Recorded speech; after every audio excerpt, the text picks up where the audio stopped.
All righty. Good morning. Good afternoon. Hope everyone is doing well. I'm doing well. I've just recently binge watched Generation Kill for about the 40th time this week. Not this week. Overall, to get ready for our chat today, we've been graced and just super blessed to be able to have Mr. Brad Colbert on. And a funny story, and I'm going to end up asking about it. Y'all know him as the Iceman from Generation Kill, 1st Recon Battalion. And we're going to get into his career. We're going to talk a little bit about Generation Kill. I know a lot of y'all have sent me some story or some questions. Those of y'all that aren't going to be able to watch live, I've got them written down. And we're just going to get into the thick of it here today. So, Mr. Brad, thank you so much right off the bat for joining us. Oh, it's my pleasure. I'm excited to be here and looking forward to the conversation. Awesome. Love it. And it's going to be a good one. It's going to be a good one. We've already got a good crowd in here. Guys, always please get the questions going as we go along. Mr. Spanky, good to see you in here, sir. Hope you're doing well. Semper Fi. And Dan, good to see you, my man. All righty. Well, let's get this started. And how we do every show, we kind of like to get a little bit of a origin story on our guest. And Mr. Brad's done numerous, but we'll get it straight from his mouth today. Mr. Brad, when and where were you born? Where? I was born in Denver, Colorado. When long time ago, 1974. So I'm definitely over the hill, but not under it. Love that. Every day this side of the grass is a good day, as my grandfather said. Yeah. So born in Denver. I again listened to numerous podcasts. It sounded like you did move around a little bit. Were you born and raised a bit in Denver, or did you move pretty quick away from Denver? Or I didn't live there too long. I lived there probably about 8 years, and then we moved out to California. The gold rush, come to find out, was long over by then, much to everyone's chagrin. So my family settled in Thousand Oaks for a little while. Then we moved down to San Diego, and I kind of remained in San Diego for a bulk portion of my life. I think 33 years in total. But that overlaps with my time in the Marine Corps, my time in school, which was an out-of-state school. So it was not 33 straight years of and then even within San Diego, we moved around a little bit from house to house. So kind of home base AO, if you will. Yeah. So that's kind of what I consider home. I should say that's where I've kind of considered my upbringing. I would never move back there, but it was nice at the time. I can imagine 70s and 80s, definitely a different time period. I'm sure you can say that for a lot of the cities nowadays. Totally different. Even Denver, I was last there probably in college 10 years ago, something like that. And it is vastly different even from 10 years ago. 100%. And I still go back out to Colorado pretty regularly for work. So I'm also, able to see the snapshot of changes over the years. Oh yeah, coming in and coming out, you can see those quickly with the shots from your last period in there. It's wild. So as a young man, with you moving around a bit, I had some military brats. I'm right down the road from Fort Rucker, Fort Novosel, whichever one you'd like to call it. And we had military brats. Their dads were pilots, and seems like a few of them, moved every year, every 2 years. How did you do with moving? Were you playing sports a lot? That was their one key to getting in and fitting in with everybody, was trying to get in with sports down here: football, basketball, baseball. Were you playing a lot of sports growing up, or? Well, my dad was not in the military, so moving around was not anything to do with that. It was just simply my dad's career path, and my mom's career as well. So In answer to your second question, sports. Yeah. So growing up, I tried about everything and hated all of it. The only thing that I was ever actually interested in and competitive was swimming. Oh, I've never really been a team sport kind of person. In fact, I'm very much of a lone wolf when it comes to a lot of my life, which is sort of antithetical to joining the Marine Corps, especially a small unit like Recon. But we'll get to that later. Yeah, so I swam extensively. I was swimming, you know, when I was 2 years old, and I think I swam on swim team all the way through high school. I lettered in swimming, dang. and so that was kind of something that I did. But I tried, baseball and soccer and basketball and all the sports that when you're growing up you force your children to do, and I hated Mhm. all of them. I absolutely hated it. Yeah. Wow. That is interesting.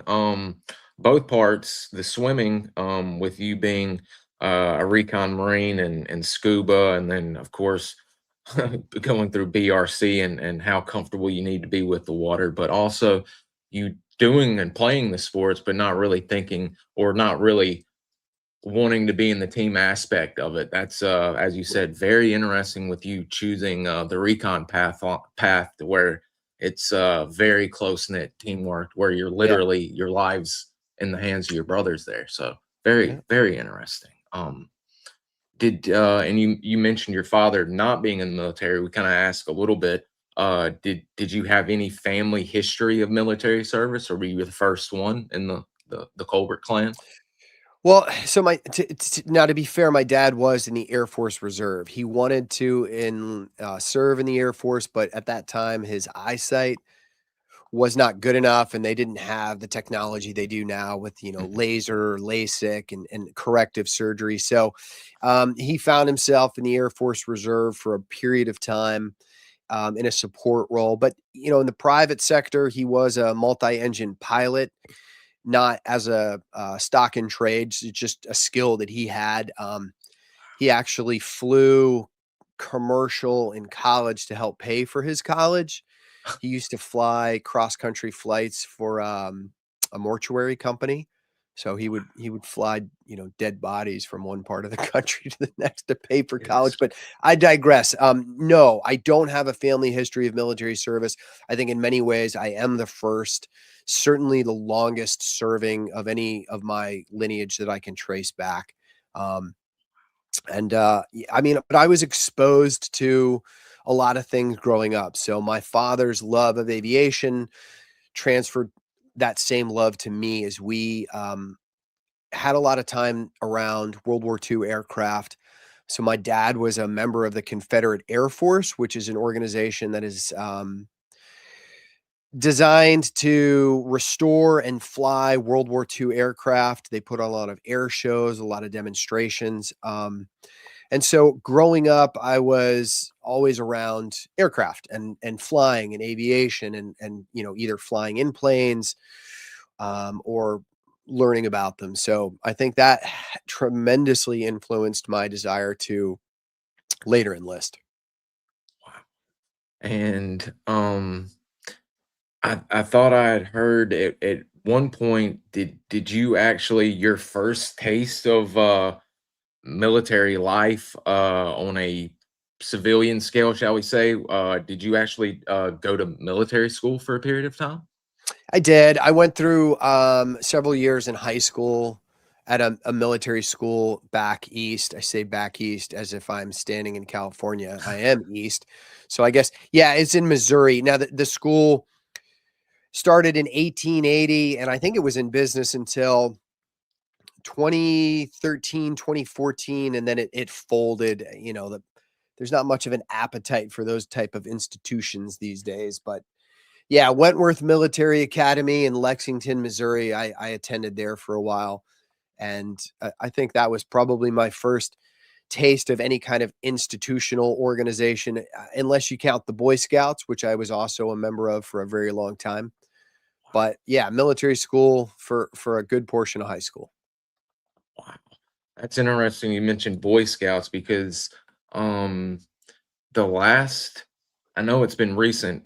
We had a guest here recently. I don't know if he was maybe Army, an SMU vet or what have you. But he was a Boy Scout, ended up becoming an Eagle Scout, and then Yeah. one of our Force Recon Vietnam vets was a Boy Scout and an Eagle Scout. And I always find that interesting that those guys that stayed in, did the Boy Scouts, they always end up doing quite well. And I always find that. I wish the Boy Scouts down here, it used to be a huge thing. I mean, everybody and their brother were in the Boy Scouts, and it seems like now at least around here, it's dropping off. I don't know if that's true, me being disconnected, but um, seems like that Yeah. could be a good thing to come back to help young men get out and stop being in front of these and holding the phone so much.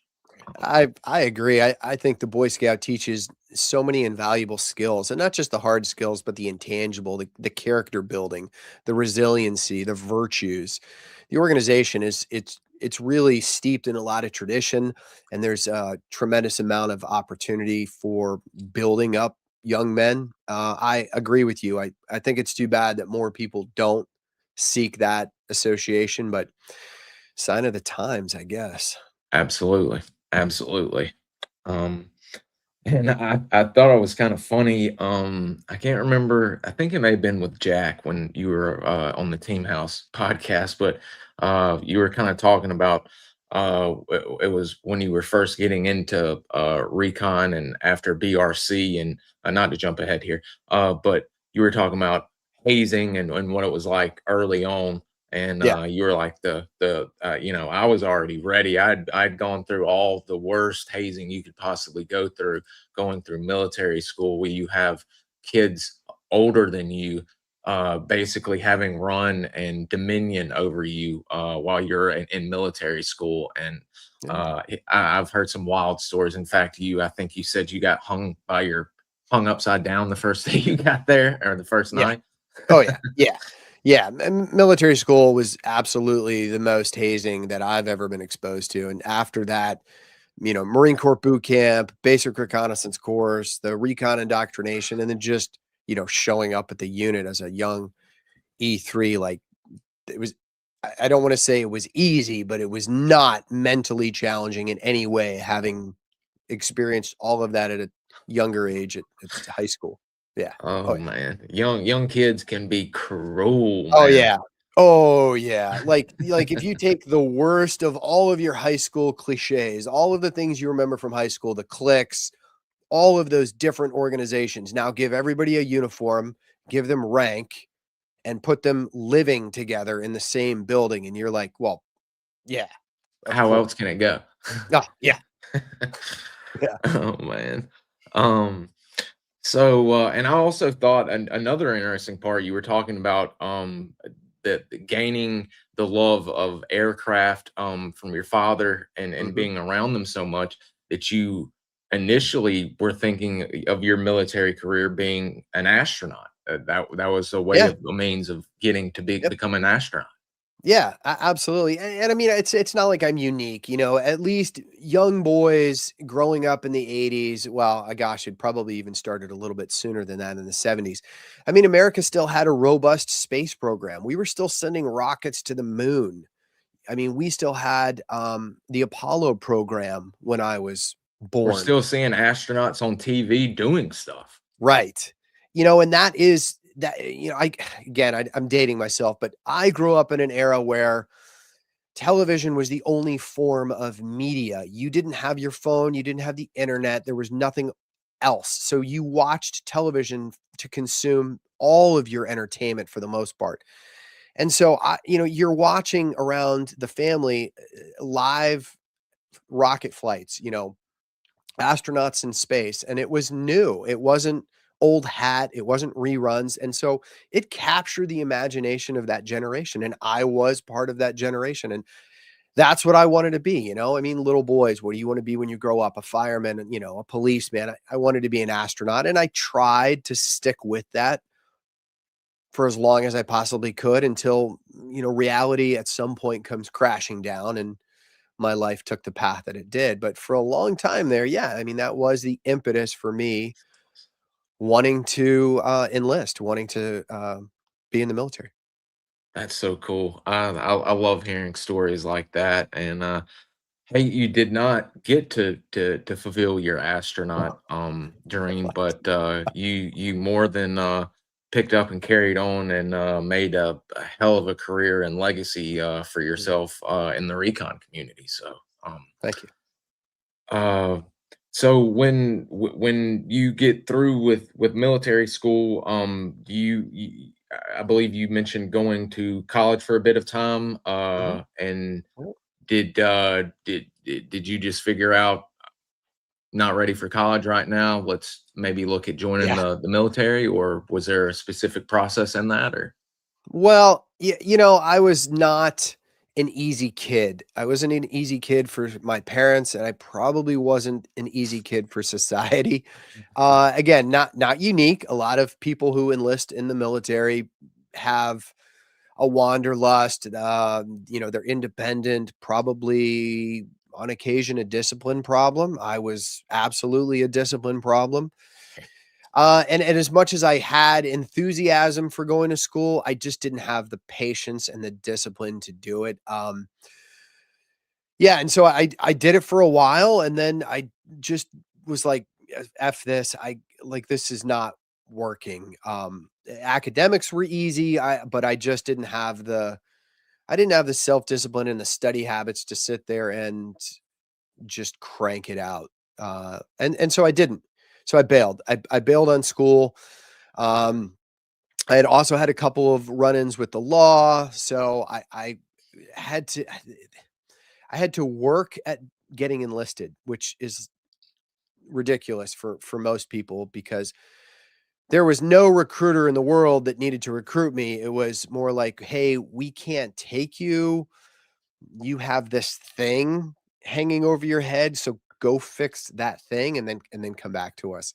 So that took some work and a little bit of negotiation, and it's probably why I ended up enlisting when I was 21 instead of much younger, because of that. But yeah, and it's um, also a peacetime military, so it's like you said, they're not just taking every Tom, Dick, and Harry, coming off the street at this point in time, at least, yeah, So yeah. And the Marine Corps had always had a very, and still does, a very high benchmark on enlisting. I'm not denigrating my sister services in any way. I'm just stating facts. The Army will accept you with a GED. The Marine Corps will not. Um, there are other requirements that the Marine Corps has that the other services also don't. And so, yeah, I had a little bit more work ahead of me to get into the Marines at that time in my life than I would had I defaulted to the Army or the Navy. was there a particular reason that the Marines were that choice for you? Were they the first choice, only choice, or Yes, yes. I mean, once I sort of transitioned from, okay, I'm not going to graduate college this early in my life. Let's go ahead and enlist. I mean, I was always wanting to be a Marine. It was either a Marine aviator flying fixed wing aircraft or, as it turned out, recon. There was no choice B. Um, yeah, yeah. I think I still wanted to fly. I still wanted to fly F-18s, and there's only the Navy and the Marine Corps that fly F-18s, and I was not interested in being in the Navy, even as a naval aviator. That's just not something I wanted to do. So it was Marines or it was nothing. that always love hearing the guys that get that initial branch or job idea or inspiration, and that's it. Yeah, They go to it yeah, balls of the wall. that Uh, was l- me. Love that, man. So you actually enlist in the Marine Corps in 1995, is that Yeah. correct? Yeah, yeah, I wanna say November 20th, 28th of '95. It was a good year, so yeah. Yeah, I mean, not trying to think, not really all that much going on. I guess with some airstrikes was Kosovo and stuff going on. I mean, not really too much that I can think of. Gulf War just ended, so y'all are right in the middle of stuff Yeah. starting to get going here. what is well, you of course sign up as an 0311. What is that first task for you? Boot camp? Are you a West Coast, East Coast Marine? Or Yeah, so everybody on the western side of the I guess the Mississippi goes to MCRD San Diego, and everyone else goes to Lejeune. So I was yeah, it was easy for me. Like, I lived in San Diego. I knew where MCRD was. I'd seen it countless times. So I think I went to MEPS downtown San Diego and then got on a little van to take me over to MCRD. It was the shortest trip for me in the world. Yeah, and so that's where I spent the next 3 months, going to boot camp at Marine Corps Recruit Depot, San Diego. wow, that's interesting. That's where my dad also went in Yeah. 67. I've got his graduation book right down there on Oh, yeah. the bookshelf down there. Love seeing the photos of the ranges and all that. And he's managed to pop up in a few of the graduation book photos in there. That's Nice. pretty cool. So you being a strong young man and all of that, as you mentioned, the hazing, the razzing that goes on at a military school. I gotta imagine them yelling at you to get off the bus on those yellow footprints wasn't all that bad for you and all that too much of a shock No, compared to everybody else. no. No, it was a breeze. I mean, and for a couple of different reasons. Yes, I had been inoculated through a lot of this hazing and screaming ritual at military school, but again, I'm also 21 years old. Mm. I mean, not that I'm using a half measurement at that point in my life, but 21 and a half. Okay. So I'd had life experiences. I had held jobs. I had done things. I'd lived a little bit of life. So compared to the 18 and 19-year-olds that occupied the bulk of the platoon I was, forming with, yeah, I was not shell shocked at all. Been in the world a little bit more. I Little, gotta little bit. imagine some of these kids are literally leaving home. This is their first time, maybe getting on a airplane to come to San Diego. Yeah. I've heard. Yeah.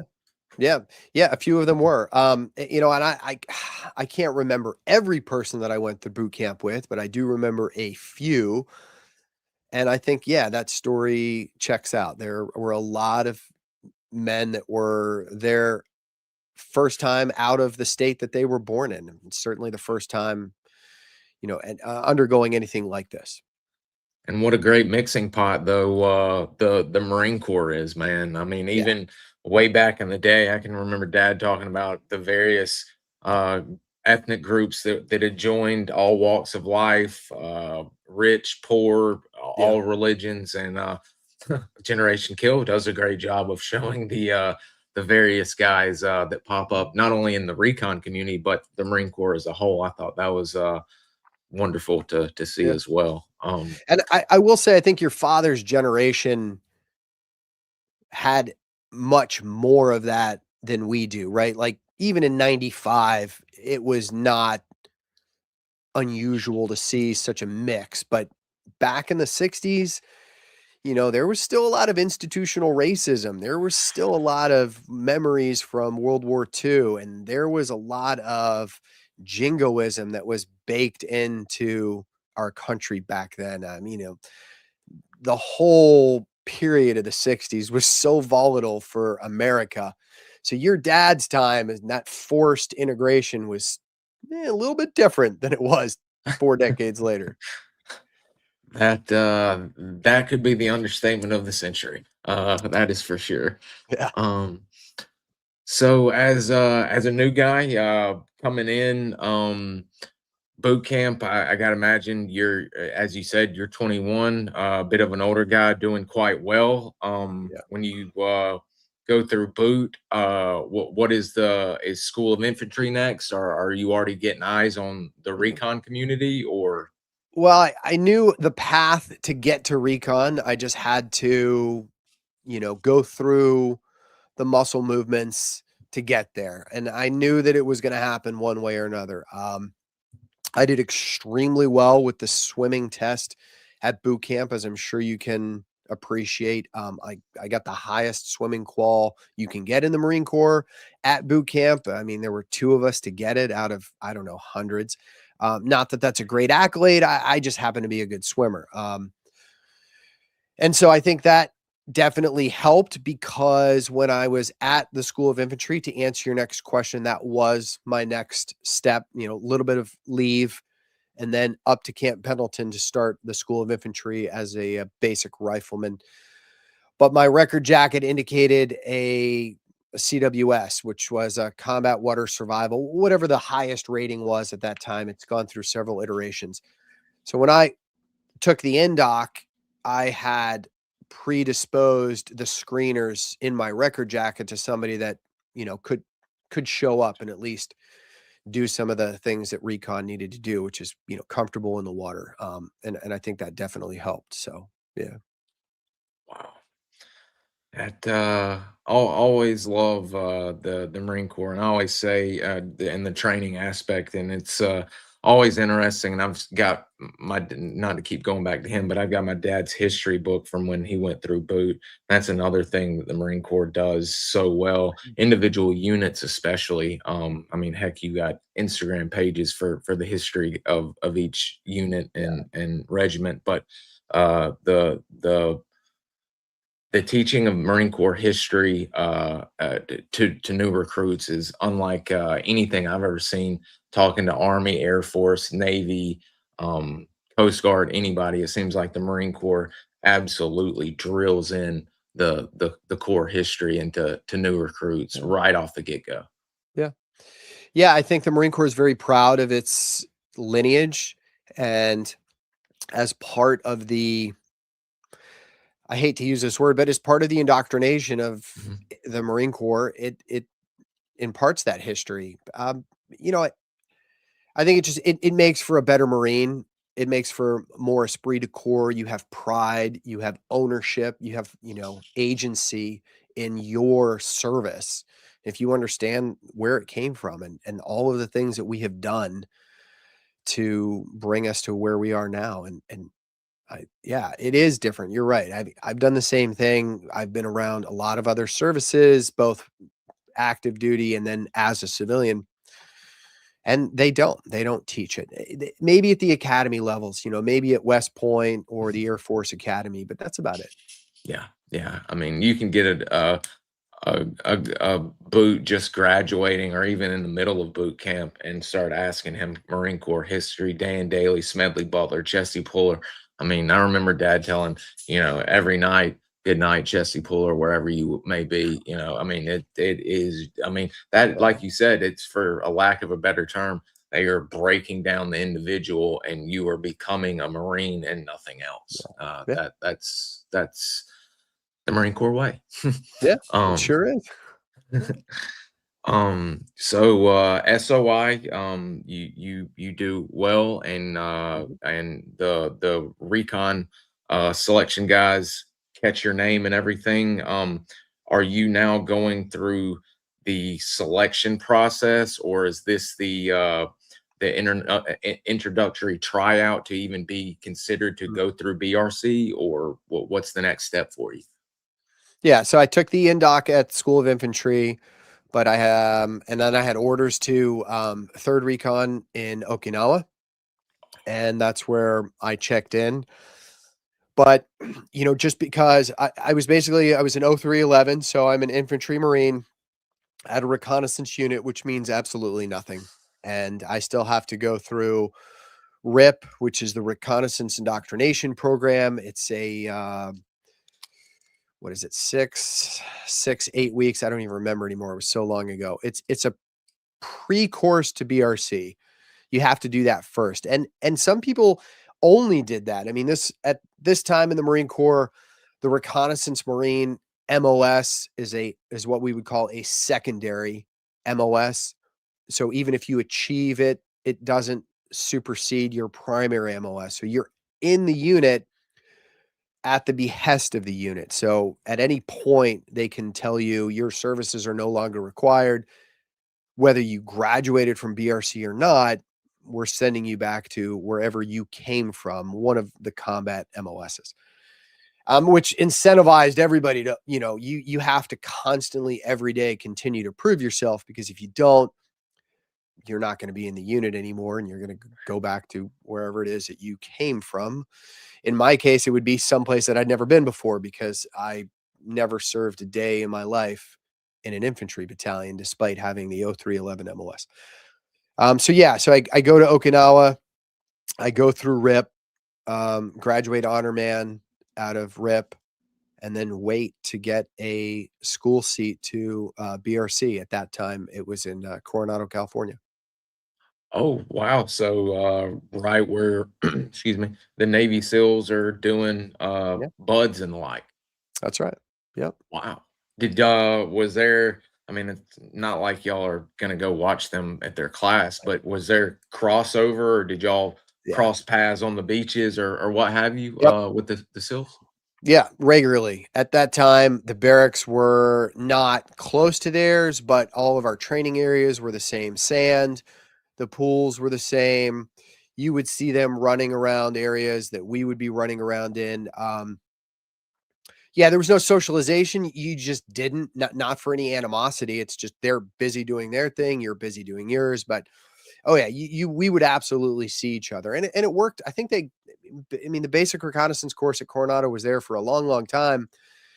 Eventually, though, those resources, as scarce as they were, just weren't enough, and the school relocated up to Camp Pendleton, and I think that was probably the best thing for it. But when I went in 1996, it was still very much filled with, as it is now, the SEALs, the Buds course, and yeah, definitely suffered a lot of the same sand and the same water. And it's always interesting, not to, create vet bro drama or whatever, but it's always interesting when you see footage of BRC and then hear, oh, Hell Week and Buds is this and that, Yeah, and you're pretty much, except for a few things y'all are doing that they're not doing, it's almost like the exact same kind of training, and well, some of the stuff is the exact stuff the SEALs are yeah, doing. So I yeah. always find that There's some. interesting that they're training. I'll leave it there. Yeah, Um, no, it's totally understood. Yeah, it's similar. There are differences, but there are also some similarities. oh yeah, yeah. Yeah, Department of the Navy, after all. Um, the men's department. so yeah, I was at the men's department. The so when you do go through BRC, and for curious about going when you pass the selection and then you go to third recon in Mhm. Okinawa, was there since you weren't there for that long, what was the process? Is that just orders, you're going there, taking the end doc, and then just coming back? Is that how it worked out, or is that how things normally work? Guys go for a short time and then are immediately back to try and take do BRC. No, no, it doesn't work that way oftentimes. If I had gotten orders to First Reconnaissance Battalion, then I just would have, taken a short bus ride over to where they were located. Um, Once you pass the indoc, you can get orders to, at least it worked this way at that point in time. You could get orders to a reconnaissance unit, but you were kind of in purgatory because you were not a reconnaissance Marine. You were waiting to receive the training to become one. Um, it's hard. The recon community at that time needed quality individuals. If you passed the indoc, meaning you met the minimum qualifications to even try for recon, and then you got orders to your parent unit, your infantry unit, they may never see you again, because no unit wants to give up good people to another organization. So, for me, I'd already had orders, or maybe I got them after. The memory's a little bit fuzzy. I just remember that I took the indoc at SOI, received orders to 3rd Recon in Okinawa, and then from there, basically waited to get a seat to the basic reconnaissance course, but you still had to go through RIP in those days. Yeah. So it was like a miniature version of BRC before you go to BRC. And then that sort of foreshadowed a lot of training. There were a lot of things that I would do later that seemed to, at the home unit level, have a preparatory course for, which was oftentimes worse than the actual course. And I don't mean worse in quality. I just mean more arduous, more academic. Yeah. That's what I was literally my next question. Is it true that RIP and other preparatory courses could be harder Oh, yeah. than or tough is the initial? And another Yeah. one I hear that with is both from Marine Pre-scuba. Corps guys, yes, Yeah. and the Army guys, scuba, Yeah. Yeah. pre-scuba. It's Oh, a yeah. beast. Yeah. Horrible. Like pre-scuba. And again, I am a swimmer. I was a lifeguard. I was a swimming instructor all before the Marine Corps. I am not a stranger to water, and I am not a stranger to rough water. But yeah. But the pre-scuba course was grueling. Like I didn't want to. You don't want to take a shower for weeks afterwards because you don't want to be anywhere near water. Yeah, it's it's a good one. Was pre-scuba in California and everything for y'all, or were y'all going to Key West for the SF scuba and Uh, salt tour? no, well, the pre-scuba is held at home station. So in my case, Okinawa. So Okay. basic reconnaissance course that was in Coronado and Camp Pendleton, and then back to Okinawa I go. And then next year in 97, and again, you gotta take a pre-scuba, you gotta pass a pre-scuba, and then you have to compete for the school seats. There's not a lot of room in these courses, and you can sometimes be on a wait list and you're competing with all the other people who want to go. So you have to prove that you are the fastest in the water, fastest on the land. You've passed the academic portion. I think there were only 2 or 3 seats for 3rd Recon the year that I went, and I got one of them. And no, our school is in Panama City, Florida, at the Naval Diving Salvage and Training Unit, That's NDSTC. Yeah. I used to Uh, pass by there going to the beach. I know exactly where that place is. yep. And it was not as developed back then. I mean, I'm talking 97. So if you've been there since 97, everything's been built up around it. But when I went, it was still somewhat quiet. But yeah. I always wondered passing by, you could see the tower and Yes. all of that, and I was like, "What the heck goes into there?" And then my dad one day told me, "Oh, that's where the divers and all of that." And then years forward, now back a little bit, you come to find out the agency had some work in little offices down there in Panama City that stuff was going on with Hmm. that I always heard rumors from some of my force recon and Navy guys from Vietnam. But Yeah. yeah, Panama City's really cool militarily. What all goes on, like you said, it's very quiet but very interesting the stuff that goes Oh, on there. yeah, no doubt. Yeah. Um, so as you excuse me, as you finish RIP BRC, um, what now is next for you? Are you officially from BRC tasked over into first first recon? I was about to say first force, first recon, or is there another step before you officially get slated in as first recon man? No, I mean, I was an 0321, which is a reconnaissance Marine. As soon as I finished RIP, they put in paperwork to have the secondary MOS. And then I still attended the formal school. So now it's rock solid. Still a secondary MOS as far as the Marine Corps is concerned. My primary is an 0311, but you don't ever do that job. I'm still at 3rd Recon, and I remained at 3rd Recon until, I don't know, 99. Oh, So during that time, I did a MEU, I did a special purpose MAGTAF, a couple Cobra Golds, Guam, Tinian, all kinds of fun stuff. And then I find myself orders to 1st Recon out in California. And that's where I spent, all told with a little bit of break here and there, about 10 years out of my Marine Corps career was out of, 1st Recon and or 1st Force. So, Did you mention Cobra Gold just then? Is yeah. that in Yep. Thailand where y'all Yep. are eating the Mhm. snake or drinking snake blood and everything? I did drink the snake blood. It is somewhat of a rite of passage. I think I did 2 Cobra Golds. Pretty sure. Yeah. How's that snake blood taste? It's disgusting. I I mean, blood in general, it's a lot of people think blood is liquid like water. You have to treat blood like food.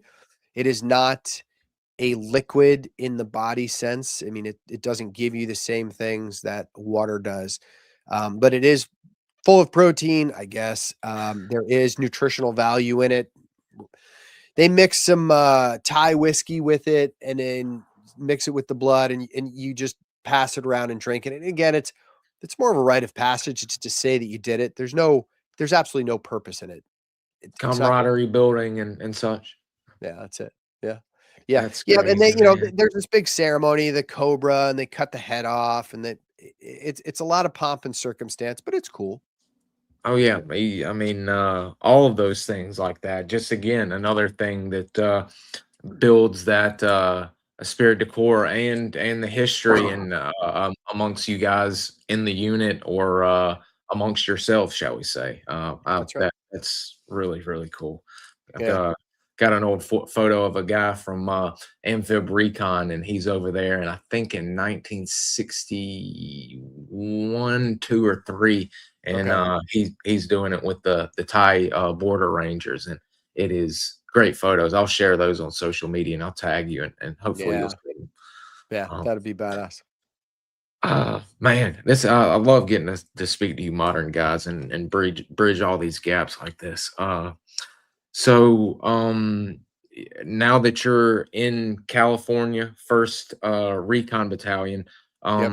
what all is going on? You mentioned going on some training and all of that.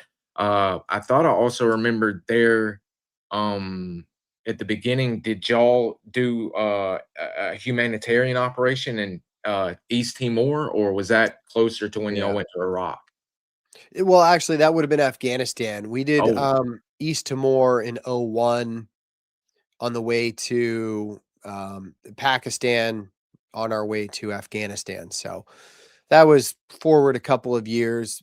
I did 3 MEUs out of, Camp Pendleton, and all of the MEUs, the Marine Expeditionary Units, involve some type of humanitarian stop, port of call, whatever the case may be. And so in '01, East Timor was where we did that one. I honestly don't remember where our other humanitarian missions were, but it's somewhere in my service book.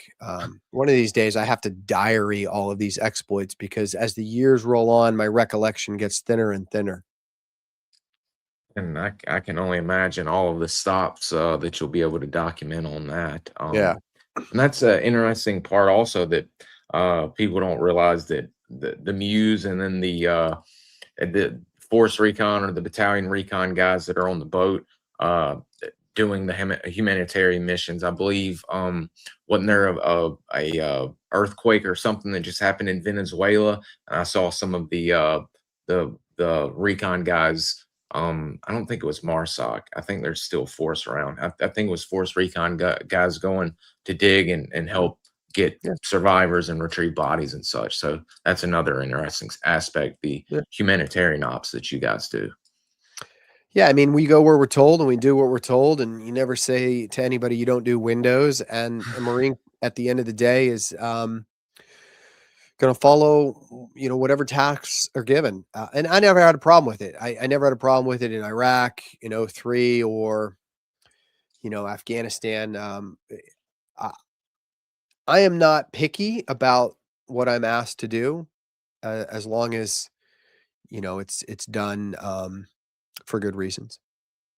Absolutely, absolutely. So the big incident that occurs here, time wise, leading into Iraq, that most people always have where they were, Yeah. like the older guys with John F. Kennedy. Where were you guys when 9/11 occurred? Yeah, we were on ship. We were doing a MEU, Marine Expeditionary Unit, which for those of you that don't know, it's when you get on a boat and you leave for 6 months and the boat goes to one place to another. And obviously I'm watering it down. It's not a boat, it's a ship, and there's different classifications of ship, but all of that is wonky and it's really tangential. So we're on a deployment and we find ourselves in Darwin, Australia. Darwin, Australia was what we call a mixed port. So it was both a working port and a liberty port. So we were there to do training and we did it. But it was also a liberty port where you have a couple of days off and you can, within the certain restrictions, just go do your own thing for a period of time. Um, and I think it was our last night of liberty. I decided to turn in a little bit early, so I stayed on the ship. Most of the platoon was off the boat, drinking, having dinner, probably getting whores. I don't remember. Um, and I was in my bunk.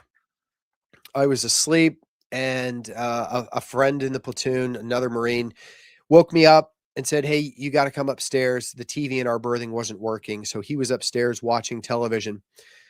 And it's funny, just a quick digression. Even back then, these are not flat screen TVs. These are tube TVs, CRT is what we used to call them. And it's this big clunky TV.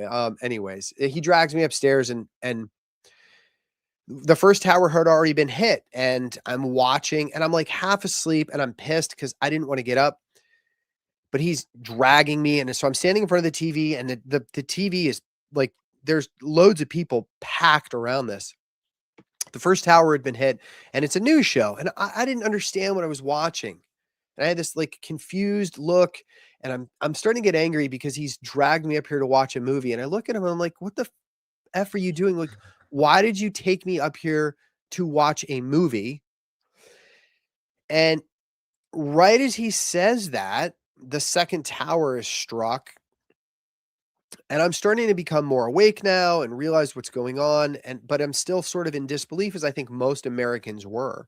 Oh yeah. And he changes the channel, and every channel he changes it to is the same thing. And I'm like, and now I'm watching the crawl at the bottom of the screen. I'm listening to the announcer, and I'm like, oh shit, okay.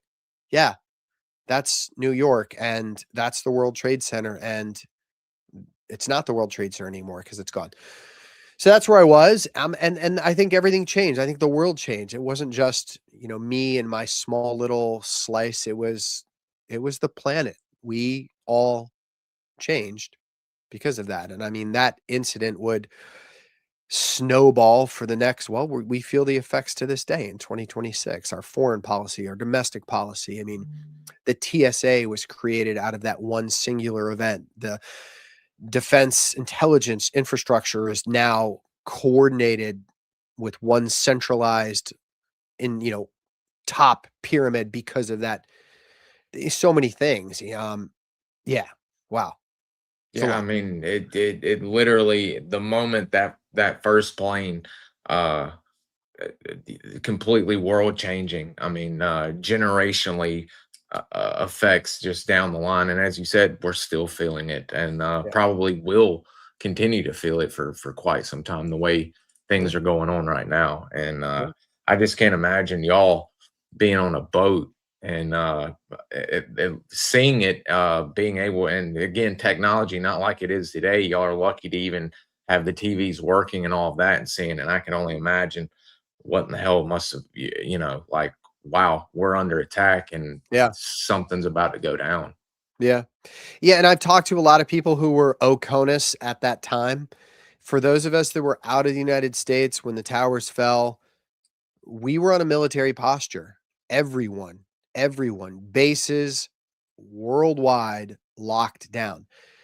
But we're not on a base. We are on a naval vessel and we are in a foreign country's port. So we are a country in and of ourselves. So the ship porcupined itself with guns, and the next morning we departed for open ocean, and that's where we sort of stayed until more information came in and we could sort of get a handle on what the next steps were for us, while the United States decided what its next steps were. Jeez, I can only imagine when orders are getting to put it on posture and what that feeling must have been like. Yeah. And when y'all literally did y'all leave port and then were y'all just like not circling but kind of just meandering waiting Mhm. until y'all got orders to either come home or well you of course Yeah. you'd have to go home to gear up but literally waiting on orders for where next the ship's gonna Yeah. head to. Yep.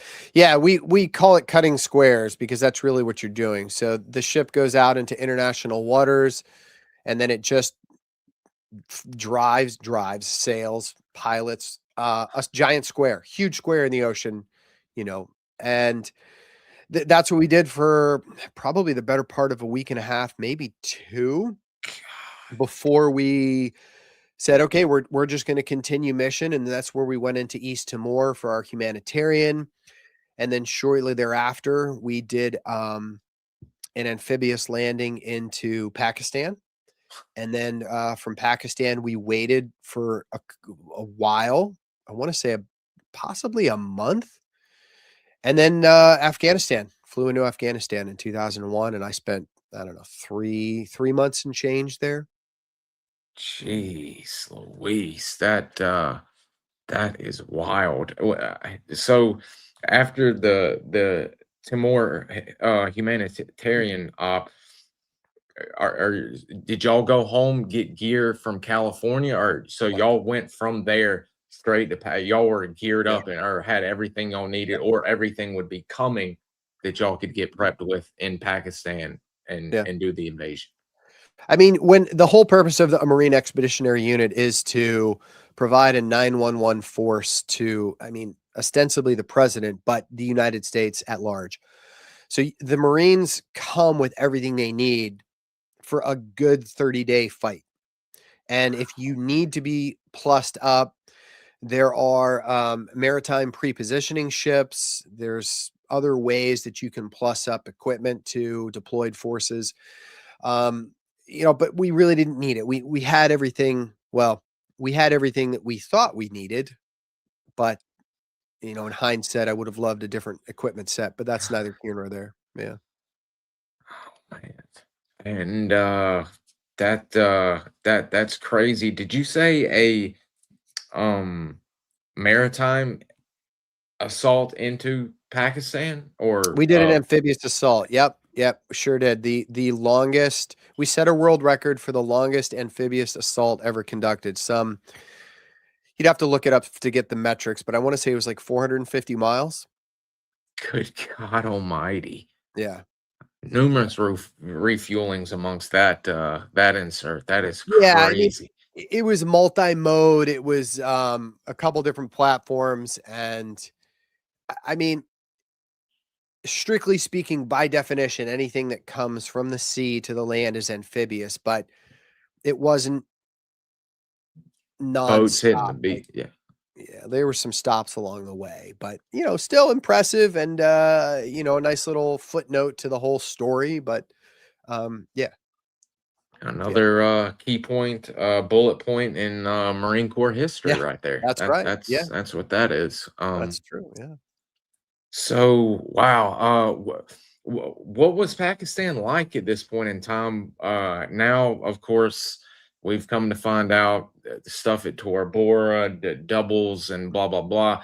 Were they outwardly friendly for y'all when y'all got there? I mean, how was this going on? Y'all using them as a staging point to hit Afghan? Yeah, well, I actually probably only saw maybe a dozen Pakistanis at that time in my life.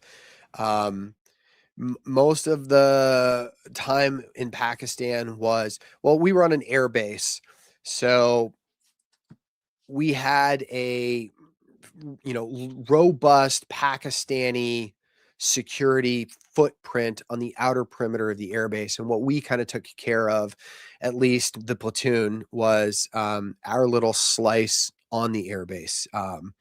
The infantry had dug in. The Marine Corps did not take it for granted that the Pakistanis were going to provide security for us.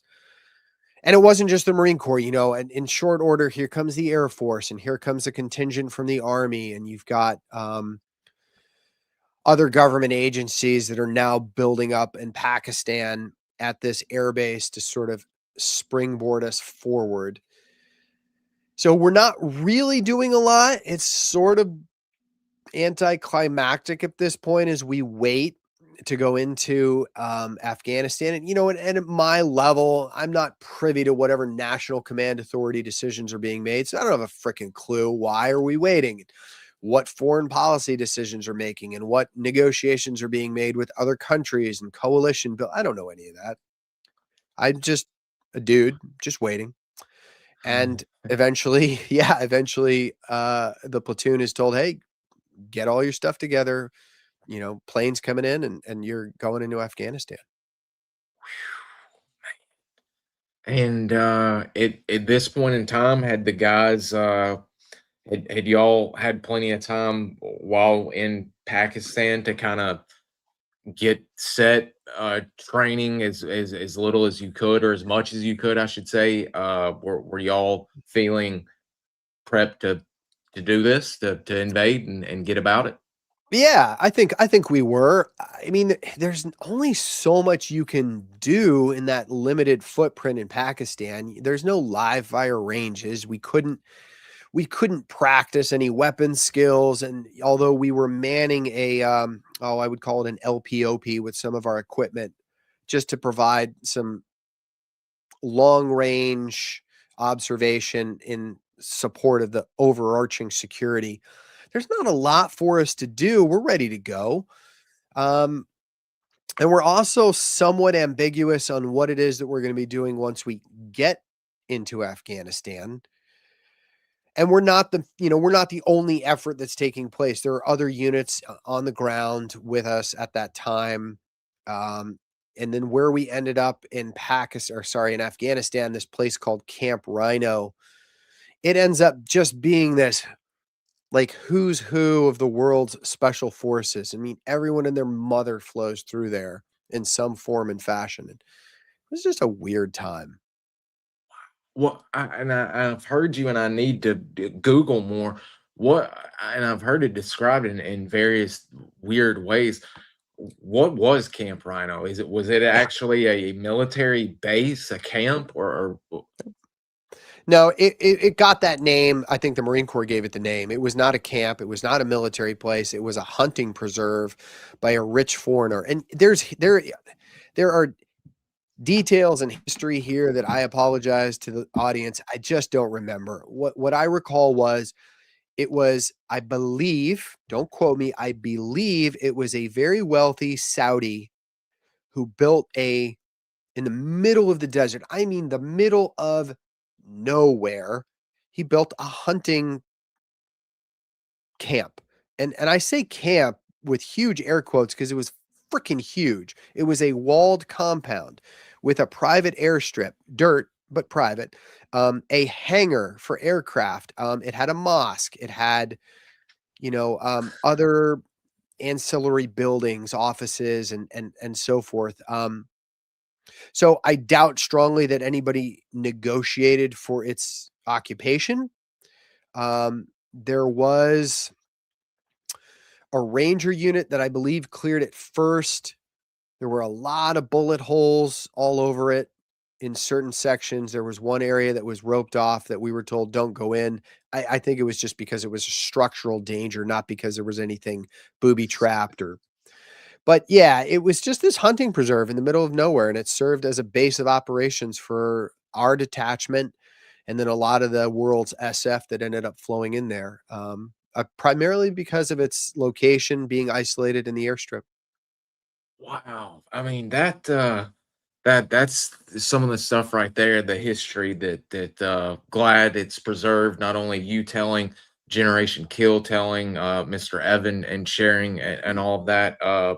That I've really got to look into that. That's crazy. The a rich Saudi, presumably, just making a camp Yeah. and his own private reserve or hunting area is and big enough and useful enough at that time that all the big dogs of the war Oh yeah. would be in there using it at some point in time. That is wild. Yeah. Um, Man, it was surreal. So many stories I remember from Rhino. And some of these stories I've talked about on my show with Aspera, who was there as an great infantry episode. marine. I Yeah. just finished that episode. Wonderful episode. Yeah. Thank you. I Wonderful. appreciate that. He's a great guy. Him and Ray, I finished both of those. Oh yeah. Absolutely wonderful men. Wonderful. Yeah. Yeah. Yeah.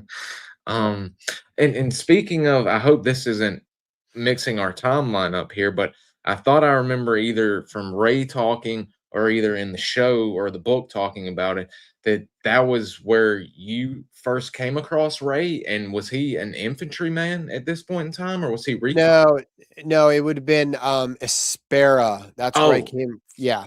Yep. Yeah. Ray, I didn't meet until later. Yeah. okay. So Mr. Esparza was a grunt in Afghanistan first go round. Yeah, he was with 11 Oh, BLT 11, and he I met him like before you go on ship, there's a lot of training that takes place on the front end. And so he was with a boat company on the infantry side, and I was the dive team in recon. So we supported his company a lot. That's where Nate Fick was as well. So I met both of them 2001 working up to the deployment, 2001. And yeah, so I had come across him on numerous occasions, met him along the way, and then it just so happened that he would, because of that friendship, familiarity, and professional working relationship, I would push to have him come over to First Recon, and he ends up as my ATL in 2003.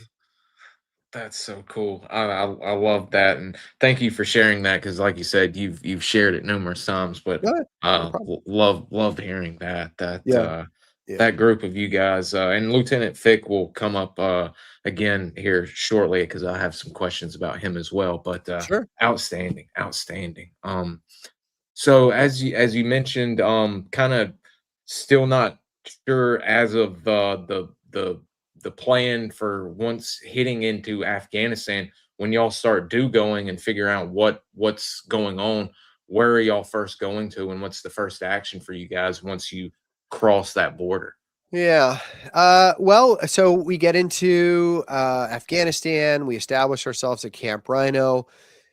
Forces start flowing in. The infantry starts digging in a perimeter, and we start looking at imagery of the surrounding area, and then identifying potential built up areas that we may need to get eyes on. And this is not a period in American history where we don't have technology. I mean, there's plenty of aircraft overhead, there's plenty of satellites overhead, but those resources, you know, they're few and far, but I don't want to say they're few and far between, but it's easier to task um, somebody on the ground to just maintain eyes on something that may be of interest than it is to task an ISR platform or a satellite to look at something unless it is a known target. Usually it's cheaper and easier just to get a human being to put eyes on. So that's what we did a lot of times. We would take vehicles and we would drive, I don't know, 20, 30 kilometers away from Rhino and maintain an observation post to not just provide any kind of early warning on an attack that may happen to Rhino, but also to locate and identify targets, whether it's movements along roads, Taliban camps, training areas, things like that. Yeah. That's the predominant thing that we did for many, many weeks, which is just go out on patrol. And that's what you do. That's what your dad did back then. I mean, in that sense, tactics haven't really changed a great deal. We would probably use a lot more drones today than we did back then, but yeah, we drove and then set up an OP and watched. Later there were some opportunities to call in airstrikes and some ordnance, but initially it was just go set up an OP. And at this point in time, early in the war with not only Afghanistan, and we'll see with Iraq, but I was curious as your modes of transportation, Yeah. excuse me, were y'all in Humvees, soft skin Humvees and Yeah. such for in Afghanistan as well? Yep. Sure Oh, were. Yeah. Um, we were in either a Humvee or what's called an IFAV. We call them FAVs or FAVs for short. It was a smaller, more Jeep looking vehicle, and it could fit inside of our CH-46s where a Humvee could not. But predominantly it was a Humvee, and it was an open topped, open backed, what we would call an M9 or 9 or 8. And that's what we had. We used what we had. So, like I said earlier, I would have brought a different equipment set had I known that Afghanistan was going to happen, but obviously none of us knew. And you use the equipment that you have on hand. that's another thing. I think I've got a photo, but that going back to talking about dad as well. That's one thing the Marine Corps has been known for infinity for being Yeah, able to make do with absolutely the least amount. yeah, Are these the IFAVs that you were mentioning? yeah, yeah. Those look. Sorry, I'm turning my head to look at the screen. Yep, absolutely. Those are Wow. those are the Favs. Nice Pretty little close to it. Mercedes Benz vehicle Yeah, there. That's pretty yeah, badass. Where were these in marine in marine logistics or in y'all's category of God, why am I not knowing the lingo here? Did y'all have these in y'all's inventory to use, or were yeah. these other vehicles that were given to y'all by the CIA or whoever or whatever? No, they're organic. They're organic to the Marine Expeditionary Unit, the battalion landing team. There were several of them on ship. They didn't come over on the first flight or the second flight, but fourth, fifth, and by the 20th flight, all this rolling stock is coming in. Eventually we are joined by LAVs as well. Not like first, not my platoon, but the overall footprint.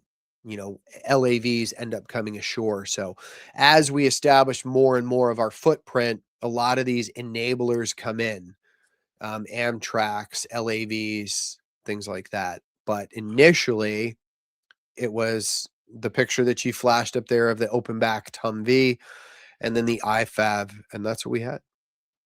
That is wild, man. Absolutely wild. Iraq, more so with the cities and such y'all are going to go through, as we'll get Yeah. to. Did and I was trying to remember is well there I forgot that question. I'll get to it, but the was there an incident where y'all were actually calling fire on suspected rockets? I've gotten the thing mixed up in Yeah. history. I thought I remember y'all getting some early action on calling airstrikes in or something in Afghanistan.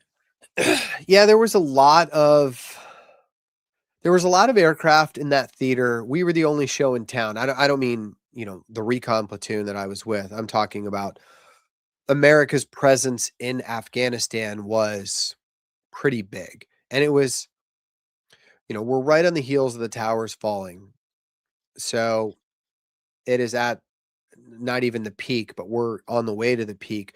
There's a lot of national interest in what's going on in Afghanistan because, America wants its pound of flesh.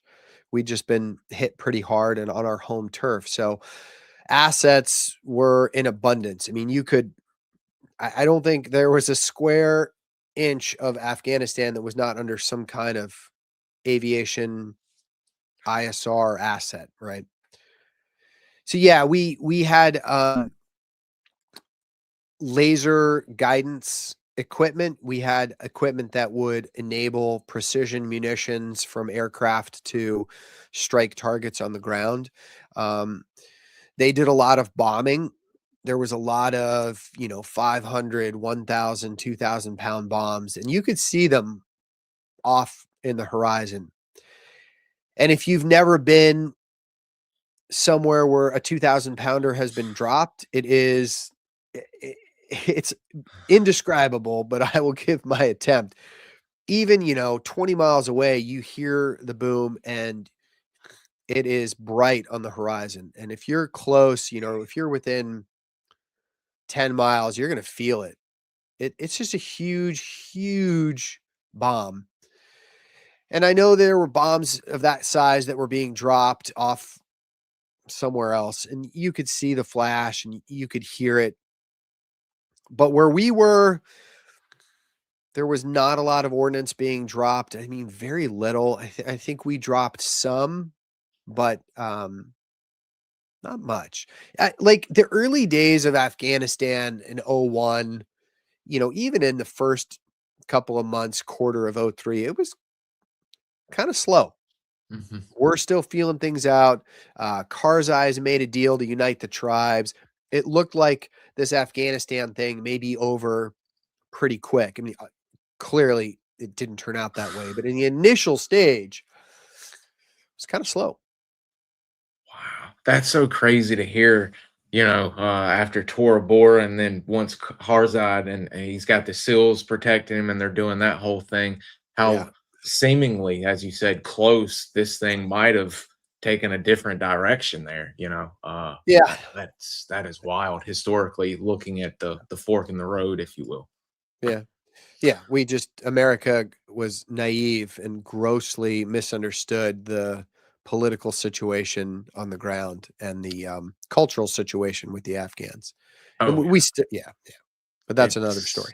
yeah, that was about to say the I think a whole show could be done on the misinterpretations and the leadership not really understanding tribal politics Yeah. whatsoever. Yeah.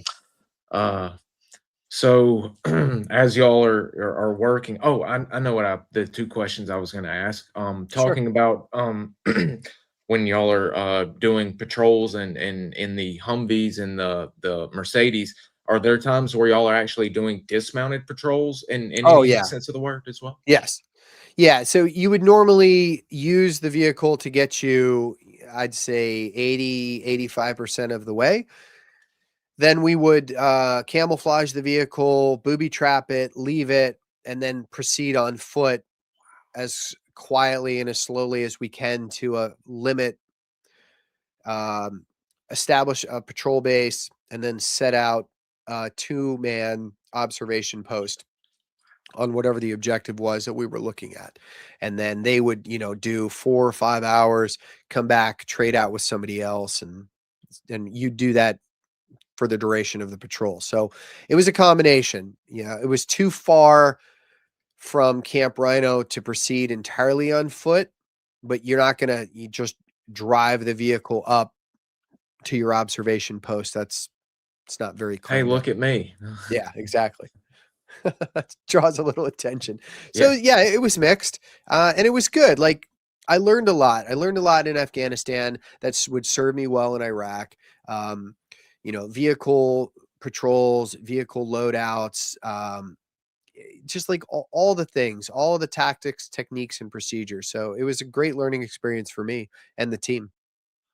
And I guess you could also say it was also a little bit of your learning experience about coming in contact with the press for the first time, also at Kandahar at the airport, which is Yeah, absolutely insane. that's so weird. it remains one of those surreal things in my life where if I look back now and I'm like, how does that, how did that even happen? How was that allowed to happen?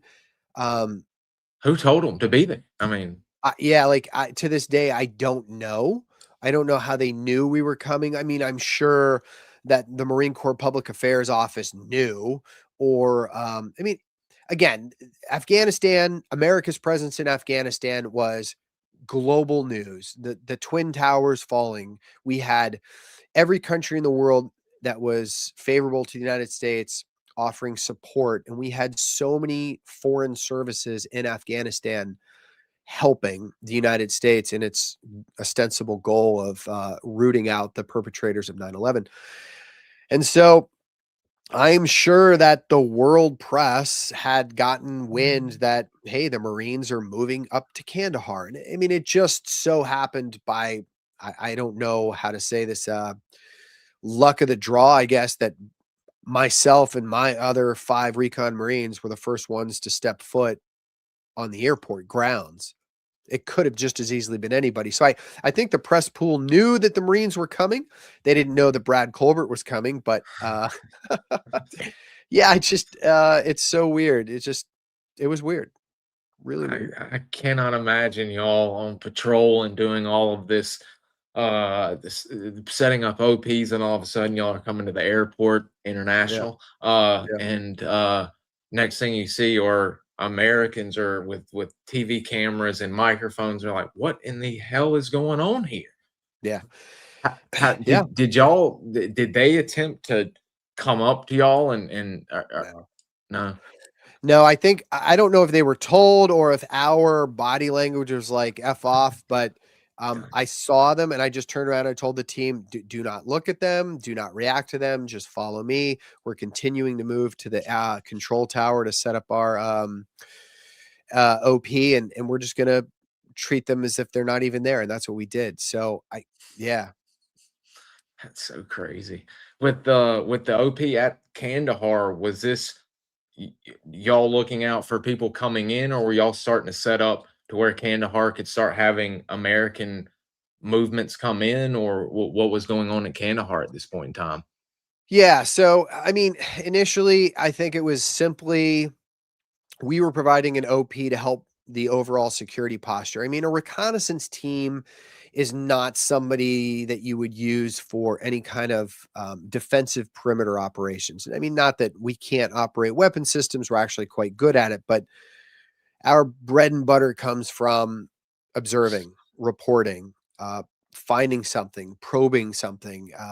And so the best utilization for us was find the high ground, Don't be look silly. out, and yeah, like observe everything that you can. So whether it's somebody coming into attack, somebody probing our lines, somebody observing us, uh, that's the best utilization unless I could be let go to patrol somewhere or give me an objective you want me to recon. Otherwise, I'm just going to find the high ground. I'm going to look out and I'm going to tell you what I see. And so that's what we did for a while. I think once the Mu turned over to the replacement Mu, um, that's when aircraft started flowing in with a little more regularity. Kandahar had been hit relatively hard. When we got there, the runway was still cratered in several places. You could land helicopters, but you couldn't land fixed wing. So the order of business was, well, let's clear the airport, make sure that it's safe, make sure that there's no bombs, UXO, unexploded ordnance, any dangers, and then we'll start cleaning the place up, repairing the runway, and getting regular flights in. But I mean, that was months after we left. Wow. That is wild, and I didn't even think about Kandahar being on in any it being the airport in a vital area, it being already damaged and Yeah, all of that. yeah, and And that's where John. I was at Kandahar when John Walker Lind was captured and shipped whoa, down to Camp Rhino. So wow, I saw him one night. Um, Charles Manson looking ish oh that yeah, he was. And then there was unexploded ordnance on the airport grounds in Kandahar because there was an infantry Marine who was pulling security for one of the EOD guys and stepped on it and lost a portion of his body to that UXO and was medevaced out. So it was not a completely permissive environment. Mm, Yeah. God, I hate hearing those IEDs and UXOs. Just Yeah. ugh. Yeah. And I'll kind of save that for the end because people have been wanting me to ask guys of all generations about drones. And you were mentioning having an OP set up nowadays. That's stuff that presumably a drone with a payload could sit and loiter over if they needed to. Yeah. But we'll Potentially. we'll hit that as well at Sure. the end. Sure. So you mentioned the doing the OP, securing the airport, making sure no more bombs were there to hurt any more personnel, Marines, Yeah. and the like. And the other you coming in to get you guys out. What is the method of extraction from Afghanistan? Do y'all have to go all the way back into Pakistan and leave the way you came, or? Yep. Yeah. Yeah, it was the retrograde was exactly, well, I don't want to say a mirror, but it was very close to how we got in the first place. A little bit different. I think we picked up LCUs to go back to the ship instead of helicopters this time because there's no great sense of urgency. So we don't have to get out with the same expediency that we got in. We kind of slow rolled it, but the modalities were the same. I mean, how did we get back? I think we took a helicopter from Kandahar to Camp Rhino and then C-130 to Pakistan. And then we took trucks to the beach, got in an LCU to the ship, and then the ship, continued on its way. We hit a couple of places on the way home, and then that was it. Back to California. Yeah. Very nice, very nice. And um other than the terrible injury that the Marine had with the UXO, did Yeah. y'all have any battle losses from this deployment? Nope. None. None Thank at God. all. Yeah. Again, like I don't want to underscore it, but there was not anything in 2001 like there would be in Afghanistan just a year later, the asymmetrical fight. We really put the opposing forces on their heels with that initial entry and the rapid consolidation of power with Karzai and the tribes. We really felt like it was a pretty swift and consolidated victory, and it didn't last. Unfortunately not. Yeah. Jeez. So as you guys get back stateside, what's first for everybody? Of course, family unloading, doing Yeah. what has to be done there. Yeah. Is there an immediate, hey, guys, enjoy it, but we're getting ready to go out, or are y'all released and not knowing anything's gonna be coming for a little while? Yeah, no one knew. I mean, there were the faintest whispers of Iraq, but there were also sort of tongue-in-cheek discussions about Iran as well. Like, hey, we're already out here. Might as well. We could take care of this problem too. But no, we got home and it was take some leave. It was treated like any post deployment. You had to unpack all the stuff and put everything away, and then the ship containers that has the bulk of your equipment wouldn't be there for weeks. So I mean, everybody went home. We went home, spent time with family, spent time with friends. Obviously, you had stories to tell. Everybody had their way to relax, unpack, and unwind from everything that had taken place in the past 8, 9 months at this point. So it wasn't until, wow, let's see. I mean, months. It was months before we started working on forming a new platoon and preparatory training for Iraq. Wow. So y'all are about to get form a whole new uh, reconnaissance platoon Yeah, for the upstart of Iraq. that's right. Yeah. Wow. And Yeah. is that pretty tough work? Are y'all having to get new guys into the unit, or is there already guys in the unit that can be put in this and built up into this platoon, or is it a whole new search for guys to come in? It's both. It's both. There were a couple of people who were in Afghanistan. So at that time, Patrick was my ATL. So now he's a team leader in the platoon. There were a few other folks that were in um, that platoon that carried over. Now we have Nate Fick, Lieutenant Fick, who was formerly a platoon commander in 1-1. He's now a reconnaissance platoon commander, my platoon commander. And yeah, so we've got some people who are new, some people who had been around for a while, and you have to start the workup all over again. And now this time we know we're using vehicles, and that is not organic to a reconnaissance battalion. A lot of the stuff we do is foot based, is mobile, because that's how you clandestinely insert. You don't take a giant Humvee with you. It's a huge signature. But now we are, because we're mobile and we're about to invade a country and we need speed. And the only way you're going to get speed is with a vehicle.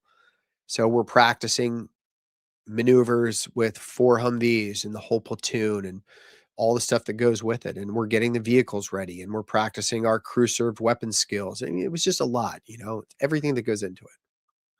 Is the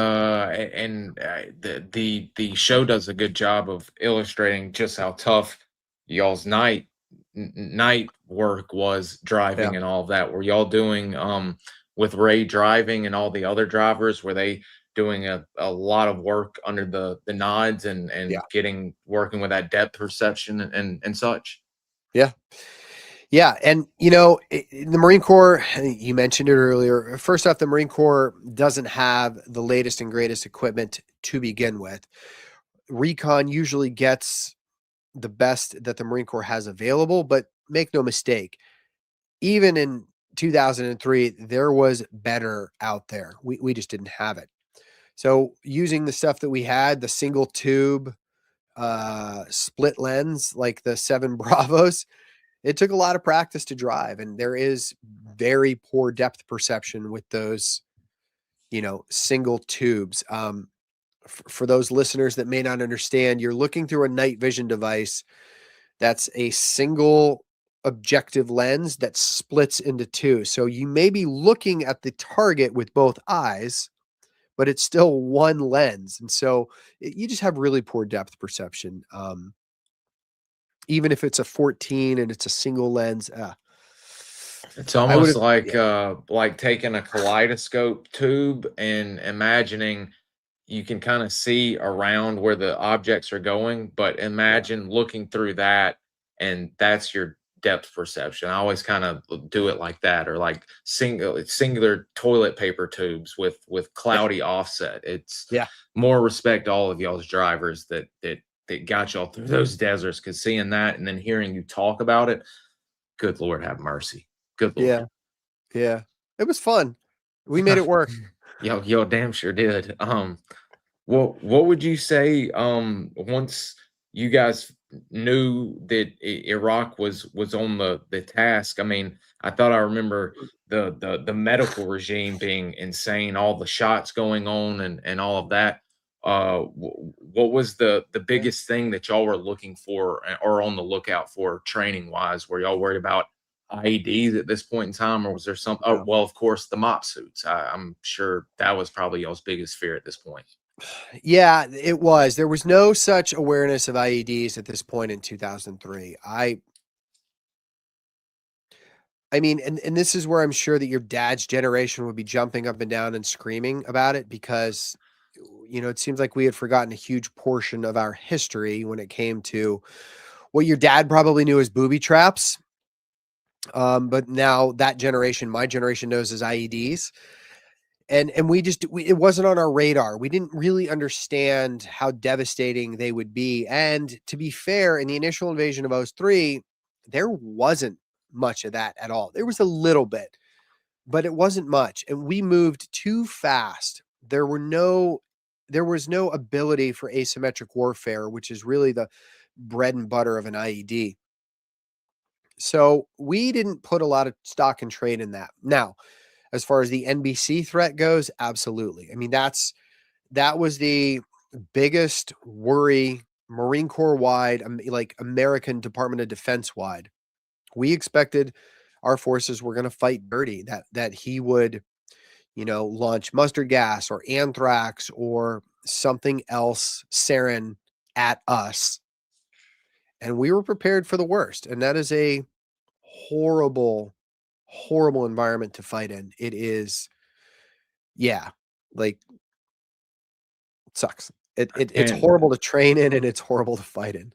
I can't imagine the fear of that potentiality, but also just the gear itself, putting it on, taking it off, and then fighting in it or being in it for any amount of time. Yeah. God Almighty, a Yeah. charcoal suit, basically. Yeah. Yeah. Hey, because if you get shot, you now have a penetration in your suit. So it's not just the wound. Yeah, you've got to treat that. But what have I exposed my barrier to in the air? I mean, now I've got the wound, but I also have potentially a chem bio injury on top of that. So it's really shit. It's just shit. Man. I couldn't remember with I know it was maybe 4 or 5, episode 5. How long was it until y'all got the um Marine Corps or military wide no more mop or good to go? Yeah. Uh It wasn't long. oh wow. I honestly, I have to go back. I swear, one of these days, I really need to make a detailed chronology about this. I have a feeling it was like 2 weeks at the most from crossing the line of departure until it was said, "Hey, all clear." And I think I I mean, obviously, in hindsight, I agree with it, but even in the moment, I agreed with it because if it was going to happen, it was going to happen almost immediately. As soon as American forces crossed the border into Iraq, that's the time to hit them. Not when American forces are already in the country and dispersed, where you using chemical weapons against us would expose huge swaths of your own people to it. No, it would have been right at the line of departure when we were all bundled up. We were at a natural choke point. That's when you were hitting us. So I would even probably say it was less than 2 weeks, but it was not long. But it was still, even in that short period of time, it's miserable, and it's tense because, yes, you're always an arm's length away from your gun, but your gas mask never comes off your body. I mean, ever, because you may have to put it on in 10 seconds or less. Man, that as if fighting the enemy and the weather and all that, like I say with the Vietnam guys, y'all have got stuff like that to fighting you as well, and in the back of your head you've got to worry about. Yeah. Although I'm glad it didn't last any longer than it was, because I can't imagine y'all going through the entire war Yeah. doing the mop situation on off. Watch it, Yeah. mm. And I think back to our forefathers. I think back to the generation that fought in World War One, who did fight a war for years in a Yes. chemical environment with none of the equipment, medical or technology that we have. Like, Wetting that's bandanas and yes. Yeah, I mean, gas masks, but very rudimentary, while the enemy throw mustard gas, which doesn't dissipate, which never goes away, which is always there. Like, awful, just awful. I was so thankful that I did not have to suffer that. Yeah. Oh, yeah. That I was just listening to Dan Carlin in WW1 and talking about the Germans had launched the first one. They saw the gas, they saw yellow, people started dropping immediately. They ran, didn't realize, as you said, doesn't dissipate. So they go back and start getting back in their area, stomping Yeah. in the mud. It Oh, leaks up and it starts dropping them all over again. So yeah, it's nasty stuff. Like, I will tell you that the human race has come up with some horrible ways to kill ourselves, and we continue to do it to this day. Like, yeah, That line out of Shia LaBeouf from Fury. I know, guys. I like that movie. Hate yeah, me all you want, but when he tells the young man, Wait till you see it," and he's like, "What? Wait till you see what another man can do to another man." yeah, That's always hit me hard, and it's the truth. We have mastered ways of inflicting pain on each other. yeah. Uh, God Almighty. Okay, sorry, enough. I'll get away from the depressing stuff for a It's second. all right. It's warfare. And as you said on another podcast, warfare is not pretty no matter how much we try and make it. Yeah. It will always be disgusting and horrible. Um, so training has taken place. Lieutenant Fick has shown up. Tony, Ray, and the guys have shown up. How what's going on now? Are y'all after the training? Y'all have got everything set. Do y'all know exactly as y'all are getting ready to leave, or when y'all are leaving, where exactly y'all will be going and the mission, or is it until y'all get on the sands that y'all know Yeah. exactly what's going down? Well, I mean, we know we're going in Kuwait. We know we're going to stage near the border. Shortly before leaving know that it's going to be Camp Matilda, and I'm able to understand where in Kuwait, adjacent to Iraq, that is located. Now, as far as the specific mission set, still being figured out. We're still, big Marine Corps is still coming up with a battle plan and where our line of efforts are going to fall. But once we leave the United States and we make our way over to Kuwait and we start staging, then we start getting a little more granularity on what it is that we're going to be doing and what I'm going to be doing as a team leader for my team. So I kind of throw myself into that, and yeah, I mean the whole battalion, the whole platoon, the whole team, we all make the best of it. So we're PTing, we're eating as best we can. We're trying to stay in the best of spirits, and honestly, I think all of us are really looking forward to it. I mean, yeah, there's a little bit of trepidation, some anxiety, but for the most part, everyone's pretty excited. I mean, it's hard to understand if you haven't been there, but when you train to do a job and you are never able to do your job, there is a level of disappointment there. And so for a recon Marine to be told, hey, you are going to go to combat and all the things that you've spent years practicing for, you're going to get a chance to test out. And that is really exciting for anybody who does the job. Yeah, I mean that's like training, you're on an NFL squad the entire time and literally practicing every day, but you get taken out of and never play the game your Yeah. entire career. Yeah. Yeah. Yeah. So Kuwait is the launch off point. How long are you guys in Kuwait before y'all get into Iraq proper, shall we say? yeah, that's a good question. I think at least a month, Oh, maybe. I'd say pretty close to it. Yeah. I would say pretty close to it. Probably right around 30 days, if I was to guess, because we had an opportunity to do some training in Kuwait, some ranges, medical, NBC. We start getting issued all of our combat load. We had a chance to do some practice with the crew served weapons. I mean, there's combat preparations that need to be made. You don't fly in a country with all of your ammunition, magazines loaded, your full combat load. You got to get the trucks ready. So there's some preparation. There's some things that have to be done. And it wasn't necessarily a bad thing because you acclimatize to the environment. And I think that the United States was still trying to find a diplomatic solution with Saddam Hussein. And I think that they wanted to give that a little bit of time, especially with us massed on the border. It's that whole carrot and the stick. Like, hey, we'd love to talk your way out of this, but in case you don't want to, yeah, I have Marines. about 500,000 troops ready to go. So what do you say? Yeah, well, we all know how it turned out, but yeah. Unfortunately. Um, and speaking to prepping and before y'all get out crossing the berm, as it were, two preparation questions.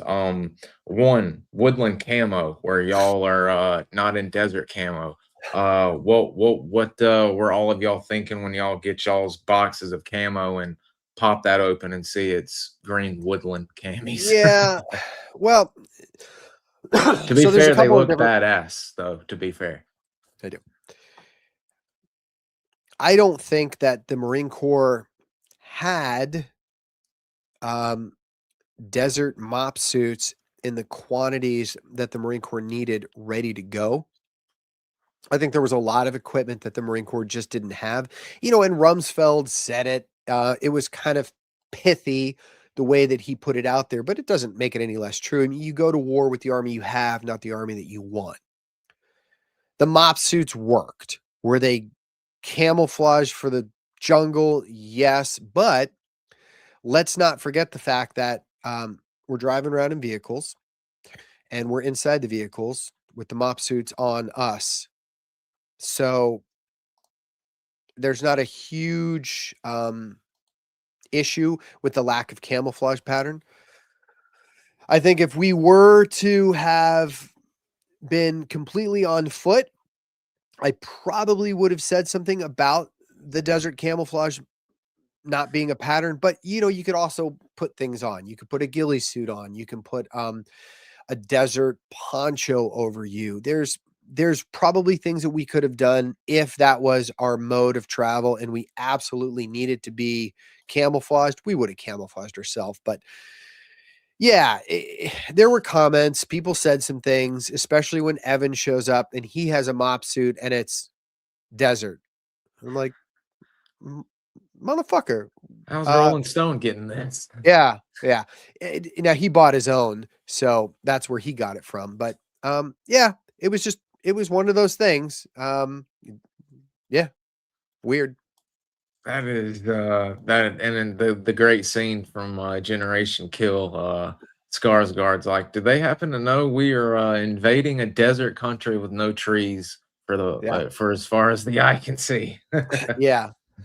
And well, the other thing is that there's a huge portion of Iraq that people don't seem to appreciate is forested and beautiful and lush.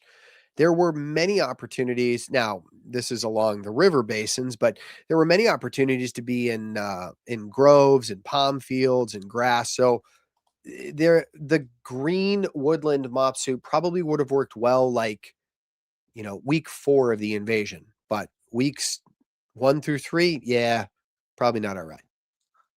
Wow. Ah, man, oh man. And is it true that from Gen Kill that you were trying to get a turret for the Hummer, or is that artistic licensing? No, it was 100% true. So, months prior, back in Camp Pendleton, um, Rudy Reyes knew somebody who was an engineer. And I don't know how this came to be, but the gentleman comes to Camp Pendleton. He takes all these measurements of our Humvee, and he goes back as a good American and just has this titanium turret armor built.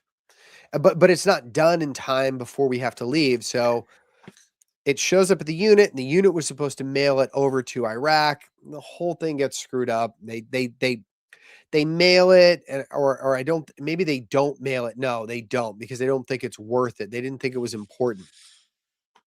It doesn't make it into Iraq for the initial invasion, and I'm pretty sure we came back and found it. And then, of course, the Marine Corps decides all of these Humvees should probably have armored turrets. Like, yeah, no shit, dude. We were way ahead of the curve.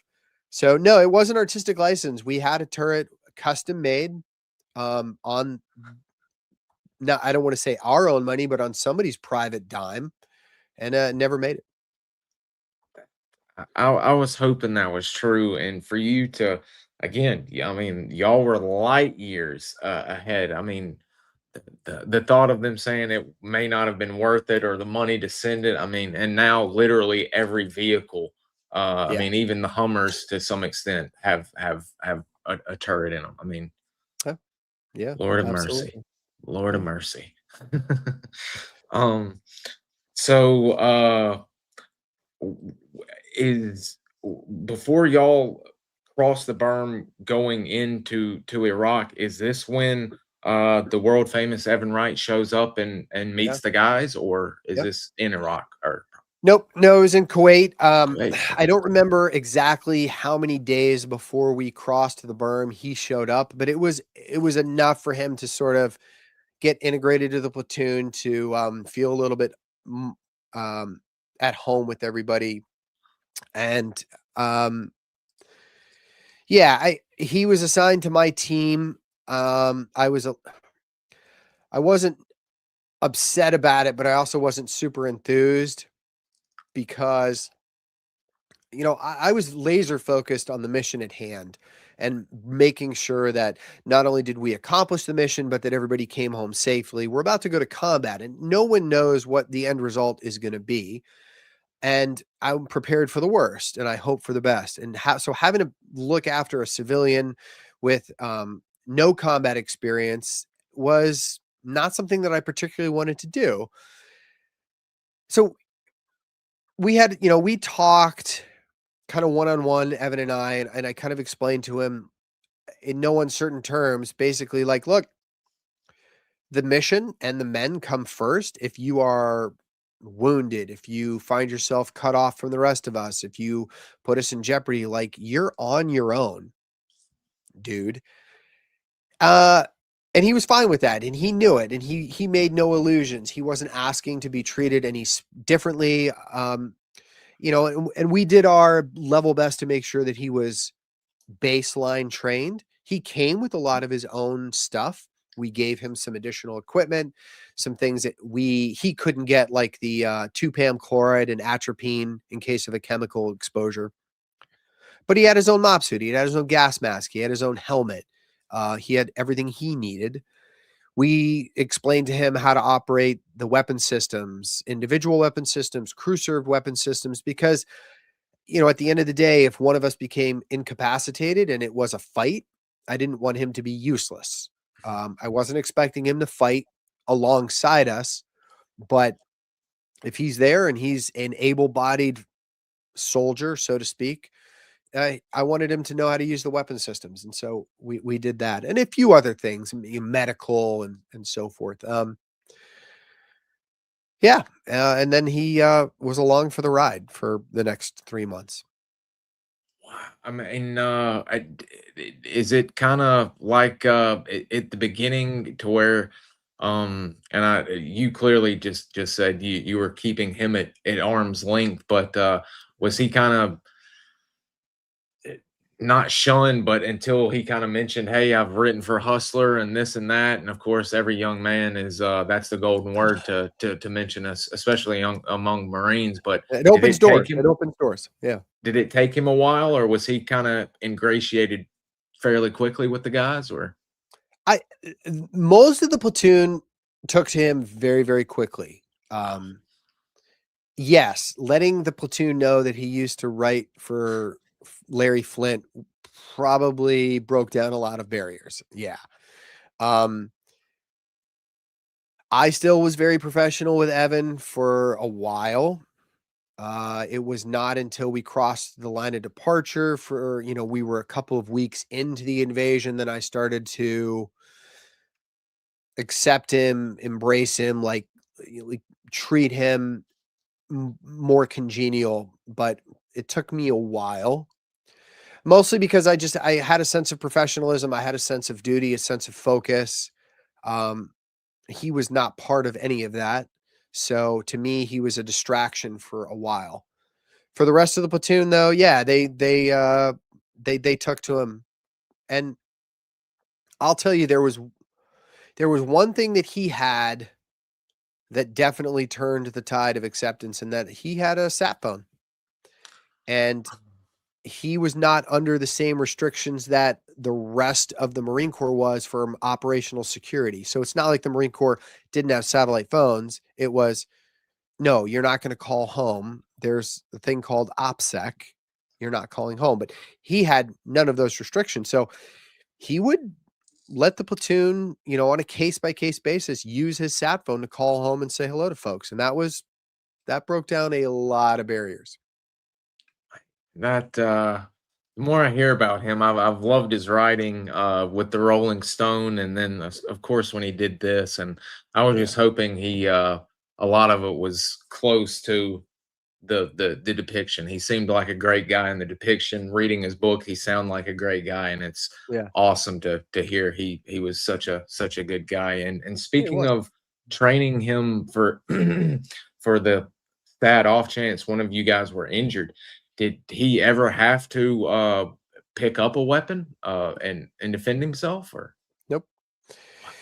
No, we got into lots of firefights, but there was never an occasion for him to take over in any way. And look, there are a lot of positives to Evan, and I say a lot with sort of the implied addition of that there were also negatives. There weren't. I'm just saying there were a lot of positives to Evan. He didn't cower, and we got into some pretty decent firefights. He didn't, shut down or implode or turn inward, have a nervous breakdown. He was right there in the thick of it with all of us. And so I give him tremendous credit for that. He was eyes up, annotating everything. He's looking around. He's taking notes. Like, yeah, the guy did exactly what I would expect a combat, and this wasn't what he was, but expect a combat photographer to do, which was be in combat and record history. And the guy did it. And it was awesome. I mean, people get mad at me. Of course, there's differentiations here on some of the men I'm going to mention, but I mean, the way it's been described and the way he covered the book, I mean, he's a modern day, uh, God, I just lost his name, Joe Galloway, and the young man that Stone, the young man that went missing in Cambodia. Why Yeah. am I forgetting his name? God. Oliver, no. Anyway, I'm forgetting his name, but he's right in the same veins of those men from Vietnam. I mean, Yeah. right there with y'all. Love hearing that. Love hearing that. And it's very, very different from the generation that recorded the Southeast Asia campaign, Mhm. because they did that with 35 millimeter film and a pencil and paper. A lot of the media that covered 2003, it was digital. It was either broadcast television, it was satellite uplinks, it was remote feeds, it was digital cameras. Evan was one of, I think, two print reporters in the entire theater. He may have been the only one. I get this incorrect, and somebody out there will correct me. If not the only one of two. So everything that he did was published long after it was over. He just had a pen and a paper and notebooks. He had a micro cassette recorder that he used a lot. My point being is that it was much easier in 2003 for a media person, a press pool person, to capture combat, because you could do it at short bursts. Hey, I'm going to film for 2 or 3 hours. I'm going to interview a couple of these Marines, and then I'm gone. I mean, we saw, oh God, the Marine major, Iran Contra scandal. Why can I not think? Oliver North. Oliver North. We ran into Oliver North. He was like doing a drive-by interview from some of the guys from the reserve 4th Recon Battalion, the reserve unit that was out there plussing us up. And he's embedded with them, and he's doing these 5-minute, 10-minute interviews, and they're media friendly sound bites, and they're punchy and they're quick, but like none of it captures the authenticity of what's taking place on the ground. None of it's capturing the personality or, the struggles of the individual Marine. That's the difference, right? So all of those people that captured the Southeast Asia, they had to live it. They had to be in the shit for periods at a time in order to get the story. And Evan did the same thing. And The Southeast Asia campaign was, I still feel, much, much harder in so many ways than what we did in Iraq, even the 20-year Afghanistan campaign. But leave the degree of difficulty alone, look at it strictly from capturing the media. Yeah, Evan was the real deal in that respect. And I just found the name. It was going to kill me. Sean Flynn and Dana Stone, who went missing Thank in you. Cambodia. And Yeah. Sean Flynn actually went out with the Mike forces a few times, so he was quite the real deal as well. I'm going to add him in the same vein, Mr. Evan. God rest his soul. Thank you. What a man. What a man. And to not only capture y'all's history, but again, the overall, again, encompassing Marine Corps history here. It's Yeah. love it. Yeah. Just love it as the son of a Marine combat vet as well. So as we've gotten Evan into the crew and everything's hunky dory here. When y'all get the okay, the airstrikes go off and y'all cross the berm and start into Iraq, is it run and gun that first couple of days, or what's it like when you first get on the road and start rocking and rolling? It's quiet. It's really quiet. Like you had said earlier, I don't know if they knew that their country was being invaded.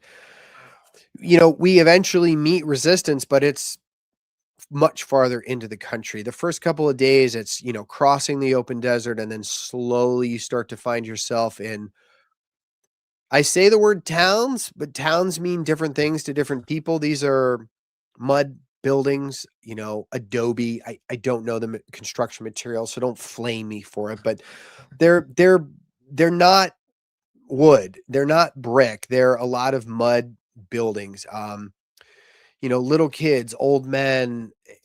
It was bizarre. It was rural. Um, Animals, a lot of agrarian. And, we didn't, at least I didn't shoot my weapon for, man. I mean, it must have been a couple of weeks before we got into our first gunfight. Yeah, I think so. Um, for the most part, that initial period was really quiet.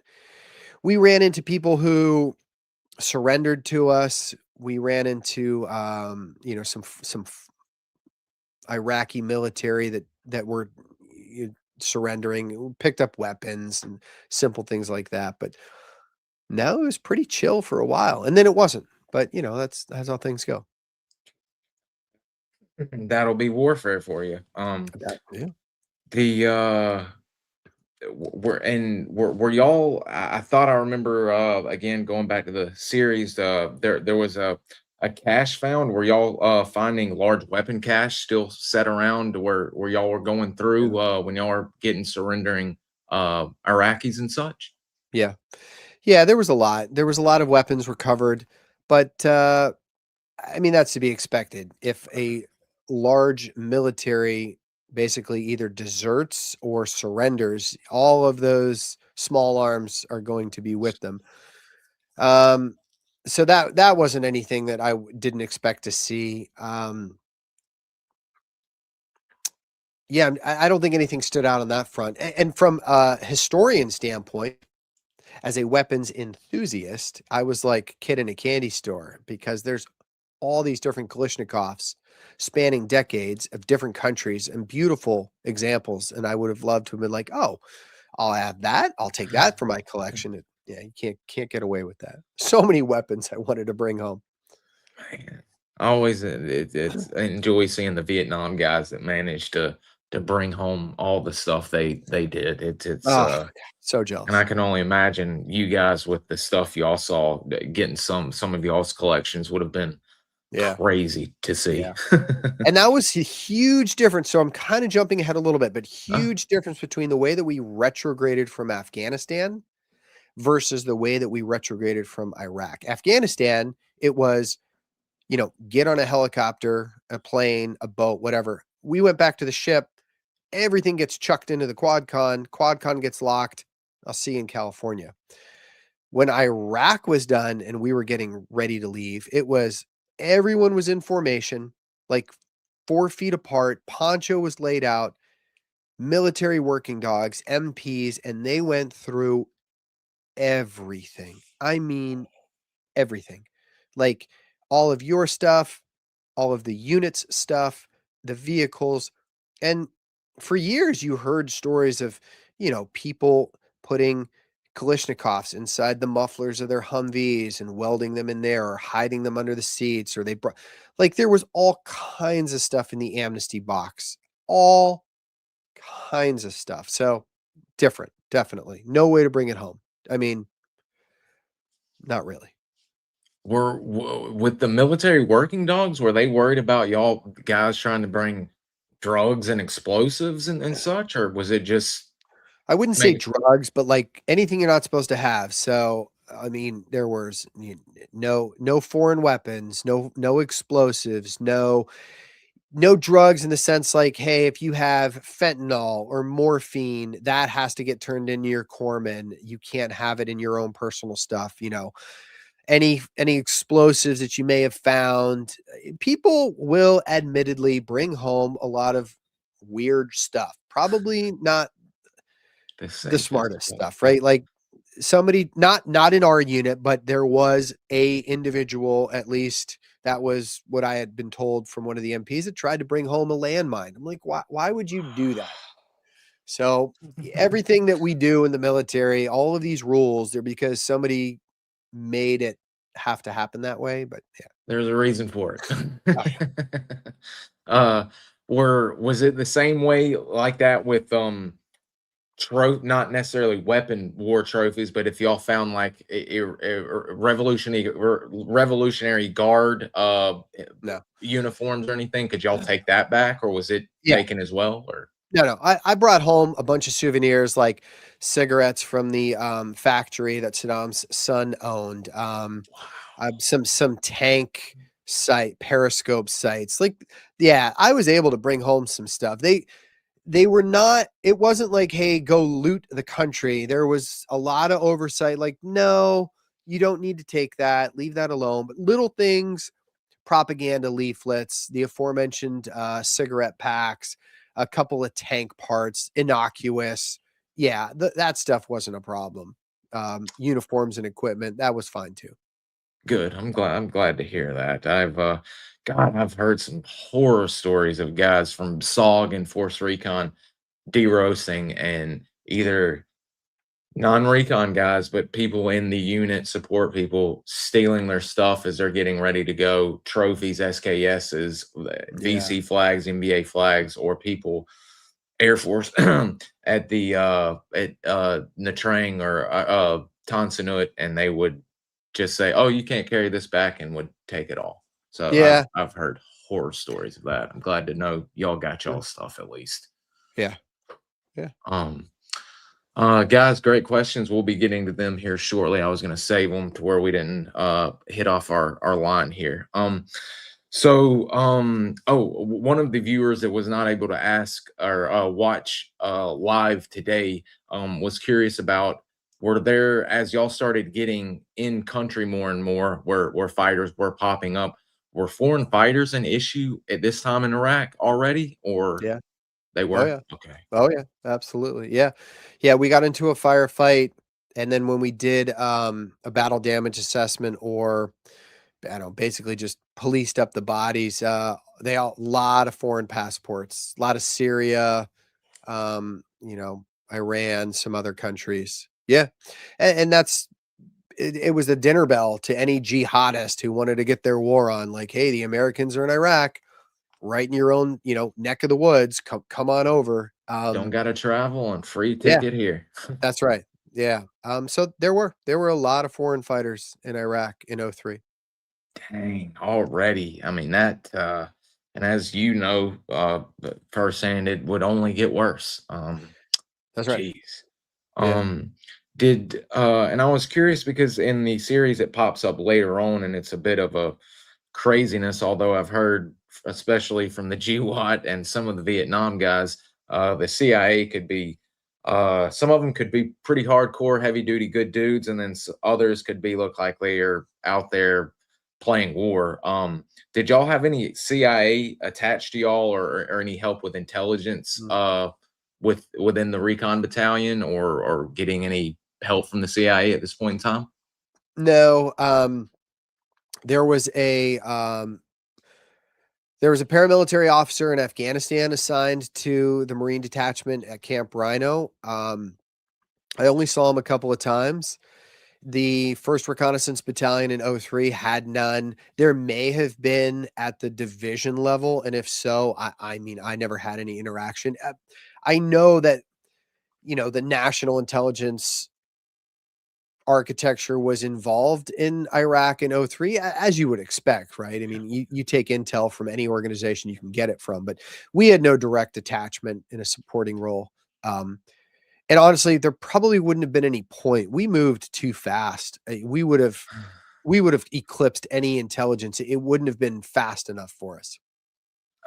That's another point. I was about to say, by the time they got y'all any information, you ought to have been 50 clicks down the road, or Yeah, what have you, by the time they got yeah. back to y'all. And I mean, Um, unless it was something that a target that needed to be prosecuted, but other than that, yeah.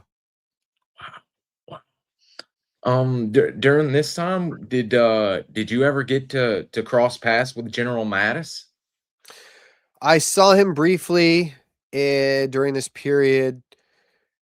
I want to say before the line of departure, he spoke to everybody, but I don't think I had occasion to speak to him during the invasion. I think he was separated too much. I think we paused at one point, and I feel like the battalion commander went to some kind of meeting with Mattis, but I personally not during that period. No, I mean, I did before and I would later, but not in country. Excellent. Was he? How did? And I know changes all along with people how they feel about him. How did the guys feel about him in the moment in Iraq at that point in time? I think it was mixed. I mean, honestly, I think the Marines had some angst just about the mission set that we were doing. It's very different than what we had trained and prepared for. It was different than what we would doctrinally do. And I think it was hard for a lot of us to understand what we were doing and why. Some of us were apathetic and just like, it doesn't matter. We'll do whatever is asked. Others were adamantly opposed to what we were doing. And then there was those that were kind of in the middle.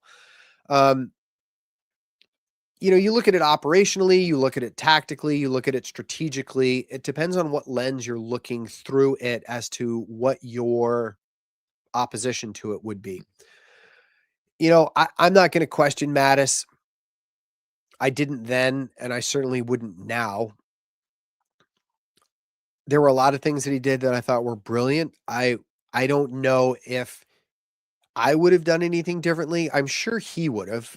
Maybe I'll get a chance to have this conversation with him someday in the That future, would but I be would have cool. loved to have. Yeah, it would be, because I'd like to ask him, what would you have done differently? I'm not talking about the peacekeeping, the big picture stuff that we know now about.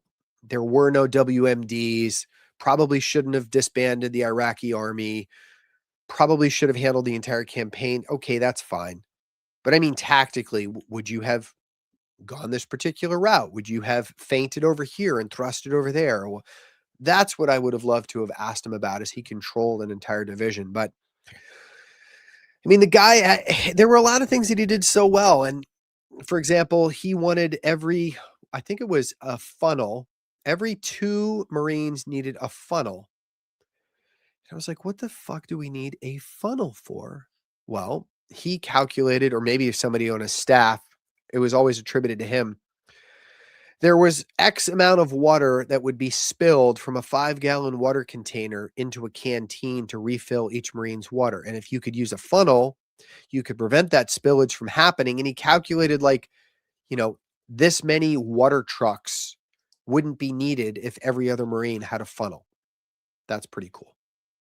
That's getting into the details right there. That, I mean, that shows you what I mean, why guys are generals. Yeah. Or Yeah. that time, was he a colonel? No, he was a general. He Yeah. was Yeah. okay. Yeah. Oh, yeah. He was the division commanding general. And I mean, and that's Clausewitz for you. I mean, Clausewitz basically, and I'm paraphrasing, really espoused logistics driving warfare. And it's so true. And logistics in Iraq was going to be a problem as the frontline units moved so fast. At a certain point, we had to be stopped to let the logistical train catch up. The refuelers, the water, the food, all of it, the ammo. Yeah.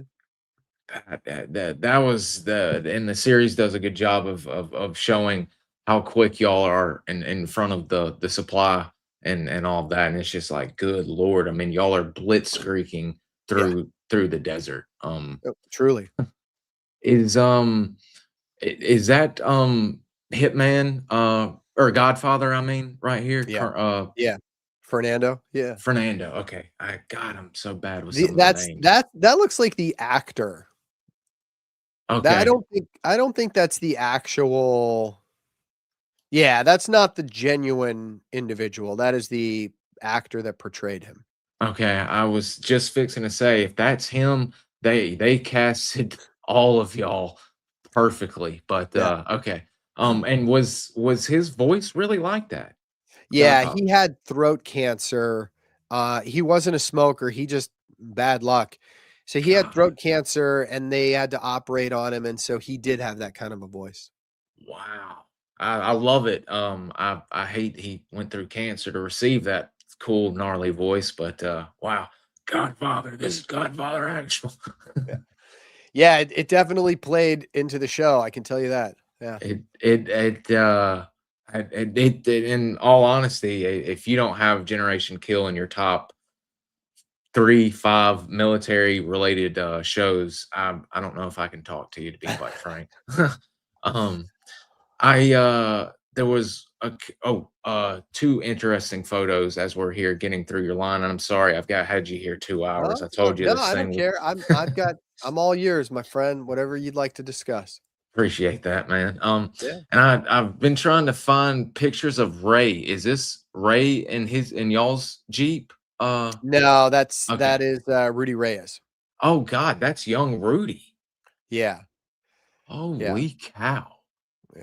Boy, that is a gnarly shot right there. Jeez Louise. Yeah, And he almost bought the farm on that one, and he's very proud of that. He's very proud of his near death experience, and yeah, I'm not going to take anything away from my buddy Rudy, but yeah, and then he there's another photograph. I'm pretty sure that he's holding the projectile because it was dug out from the vehicle behind him, and I think it really codifies what many of us who have been in combat know, which is it's relative matter of safety. I mean, 1 inch to the left and 1 inch to the right, and it could be the difference between life and death. In Rudy's case, it was absolutely the difference between life and death because had he not been in the line of fire, or if he had been in the line of fire, he wouldn't be around. So um, it's weird. man, Combat's like that. yeah, the safe here, dead there. I Yeah, mean, no yeah, simpler than that, man. Oh. totally. Yeah. And was Rudy at this time a trained sniper? Was he were y'all taking sniper shots like in the series or when He was a school trained sniper at that point, and there he wasn't the only one. There were several of them in the platoon. They were prepared to take shots. They had the bolt guns, ready to go, sighted in. There just wasn't a lot of opportunities for it. They had the guns out when we were static, but it's really difficult when you're in a vehicle to shoot the bolt gun. You got to stop, and the times when you need it, stopping is not necessarily an option. So I know that they took a couple of shots, but I don't really remember what the target set was and the conditions under which it was done. Um, I'm hoping to have Rudy on my podcast here soon. We keep having a schedule problem. he's a He's busy in guy. he's busy. We're both busy, but I do want to have him on and hopefully have some of those stories. That oh man, between that and then one day hoping, praying that you could ever get Mad Dog on to talk with you. Though, God, That'd be that would fun. be crazy. Yeah, Um, that'd be a lot of fun. and we've and another viewer, I don't know if she's watching or not today, but she was curious about and I finally found the photo when we were talking before we hit live. Um your computer screen that you got. Yeah, Where did that come about, and was it greatly effective for you as the lead vehicle yeah. out there? So what you're seeing is the Blue Force tracker. It was a very new bit of technology, and the contracting company that put that in the vehicles was in Kuwait. And so we didn't have it when we left the United States, but when we got to Kuwait, I want to say I had one of maybe two in the entire battalion. My vehicle did.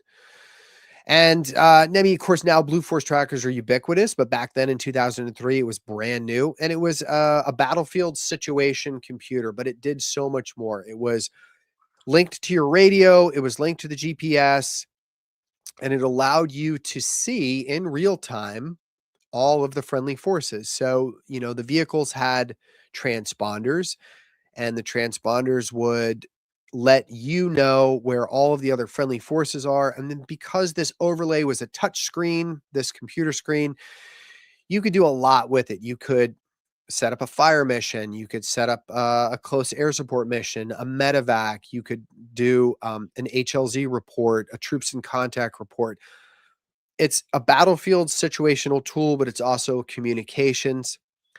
Huge, but if you think about it in modern times, it's kind of like your smartphone, and there's an app for that, and you could run your view of the war through this Blue Force tracker.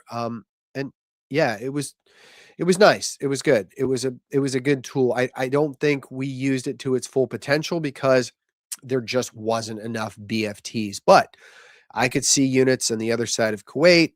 People would come over to the vehicle. Hey, I'd like to see where, you know, this unit's located. And as long as there was a Blue Force tracker in that unit, you could see it. Dang, that's really cool. And that again, thinking way ahead and having stuff that would become everyday stuff on down the line in vehicles and such. Oh That, yeah. that I Yeah. love that. That is Yeah. that's one of my favorite parts. You getting it, or not you getting it in the show, Alexander getting it and Yeah. start showing off all it. Look, there's a straight leg grunt team. There's the Yeah. regimental combat team. That's love that. Love Yeah. that. So as let me see where I had my notes here. Sorry about that. That's all right. You covered foreign fighters and some of that. Around this time, oh, now I know. Lieutenant Fick. I was wanting to ask a bit about him. Sure. In the series, seemed like he was a absolute wonderful guy and wonderful leader. Got to get his book. Could you tell us a little bit about him and how his leadership style was for you guys as a first lieutenant? Yeah. I mean, probably one of the best leaders that I've ever worked for. It's not common to find an officer in the Marine Corps that allows for democratic leadership style. A lot of it is authoritarian. Um, but he was democratic, almost laissez-faire leader, which is great for a guy like me that just needs commander's intent, and I'll figure out how to get to it my own way. And the Marine Corps does that very, very well to begin with, to state commander's intent, really decentralized leadership. But at the lieutenant through captain level, it doesn't always manifest itself. He did. He was fantastic. He listened when it was time to listen, made decisions when there was no time to listen, and they were right and smart. He worked really, really well with the platoon sergeant, Mike Wynn, and the two of them had an amazing command team. I really respected Nate for his ability to allow me to do my own thing. under, the left and right lateral limits that he gave.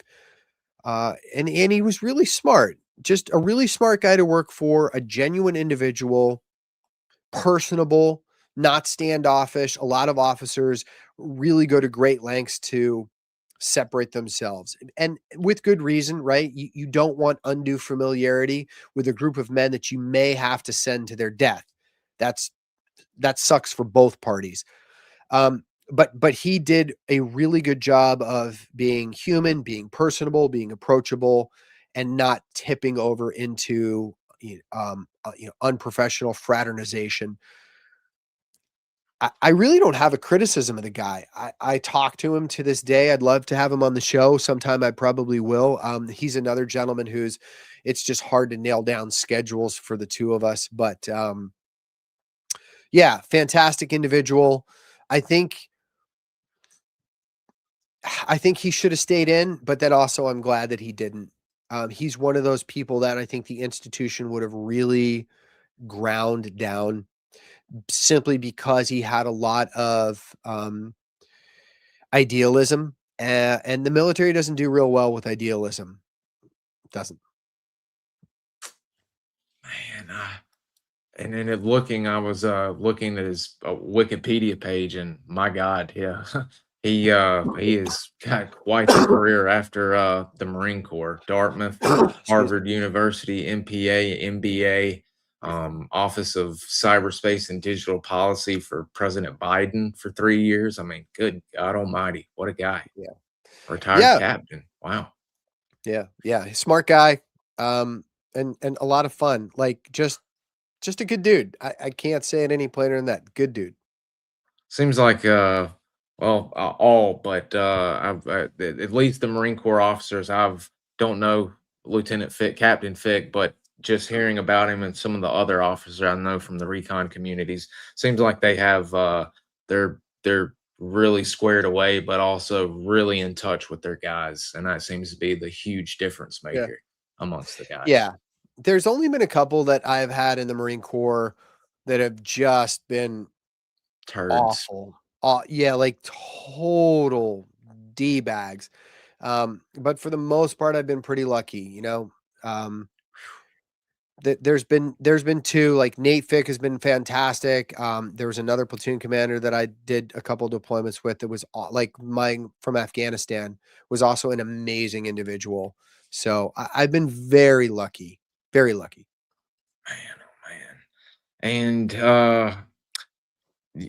as that tour starts to wind down here, is there anything? I'm sure I skipped a lot of that, but we've got a bit more to cover, and I don't want to have you here for 4 hours, like I said.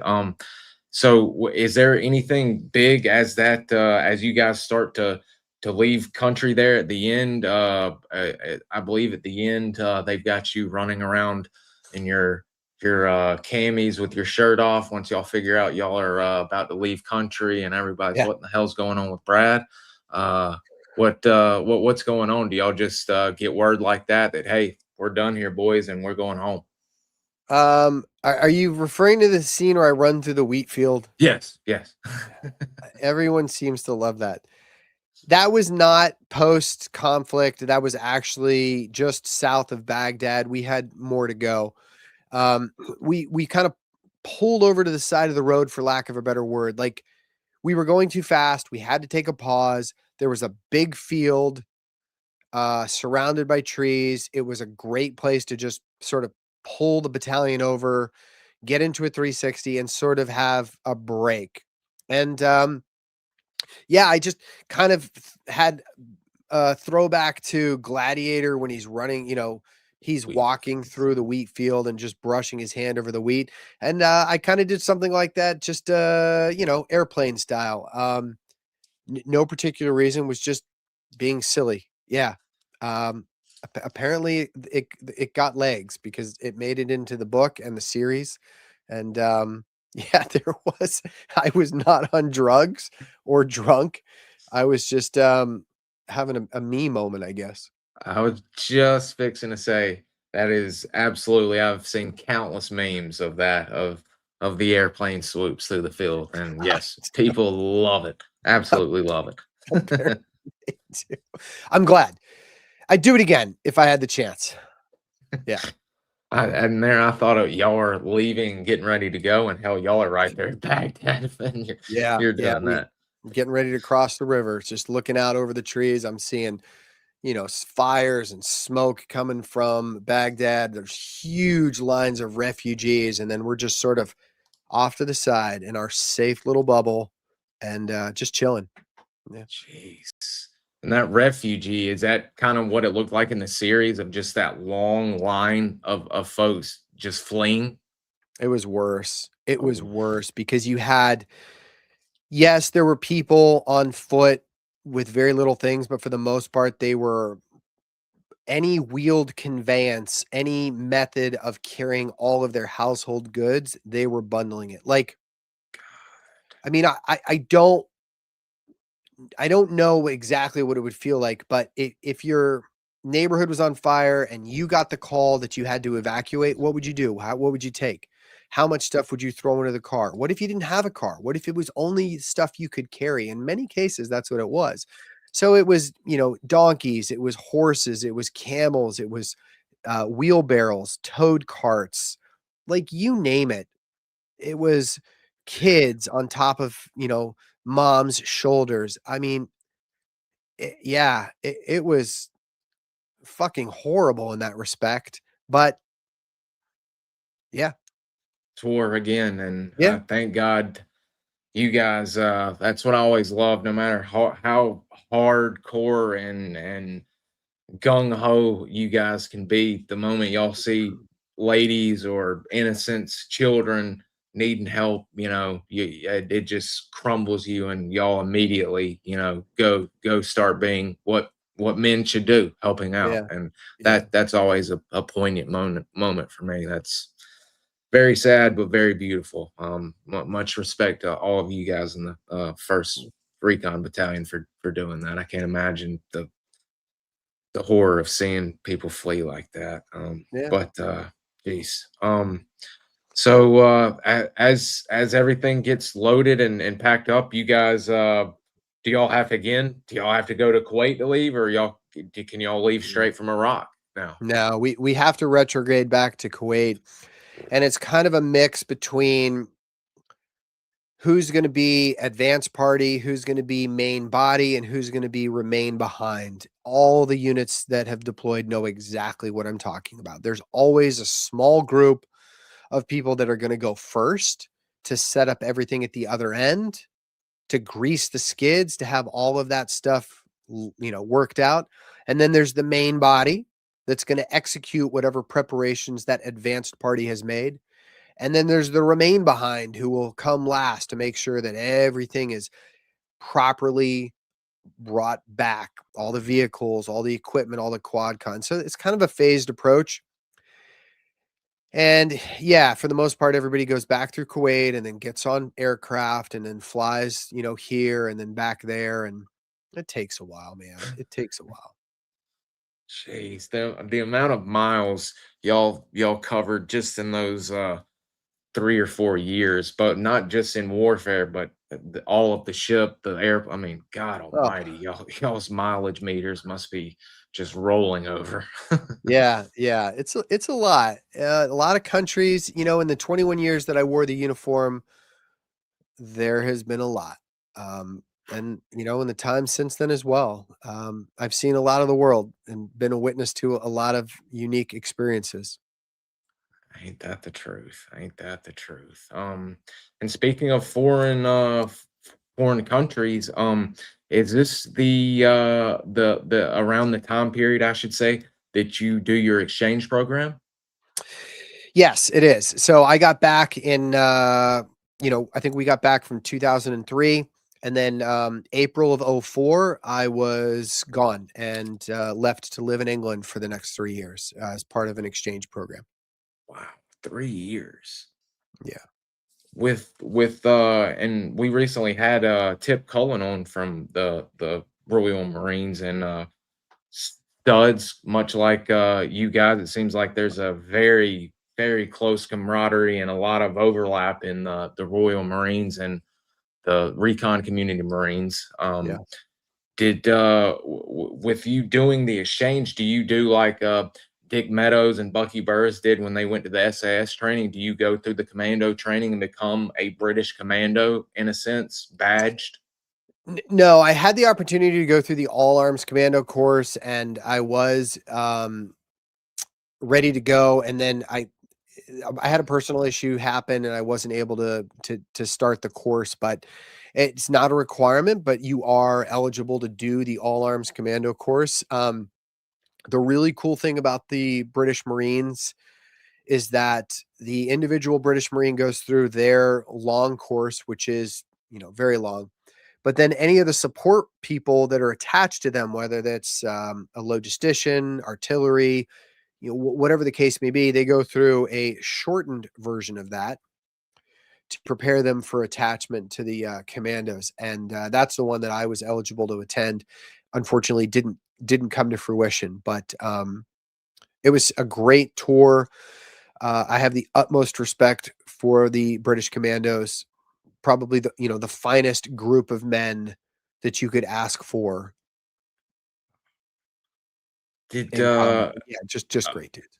oh yeah, I've seen some crazy footage of some of their trainings from way back in the old days, and uh, s- sliding down London Bridge is one of those crazy footage that is just wild. Have when you were there, were I thought I remembered uh, you were teaching courses like VBSS and actually boat driving and such. Yep. Yeah, a lot of different stuff. So I worked at a training command in Poole, England, and it was boat driving at various levels. It was asymmetric warfare, amphibious asymmetric warfare, VBSS, a lot of coastal piloting, intercoastal piloting, a variety of stuff. It was very interesting. Their Marines do things a little bit differently than we do, as you would come to expect. So a lot of what I did was just bring some of the Marine Corps TTPs to them and execute some of their TTPs to their own folks. Yeah, it was a lot. It was good. And you're right. There is so much crossover. The Marine Corps bases a lot of its history from the British Commandos.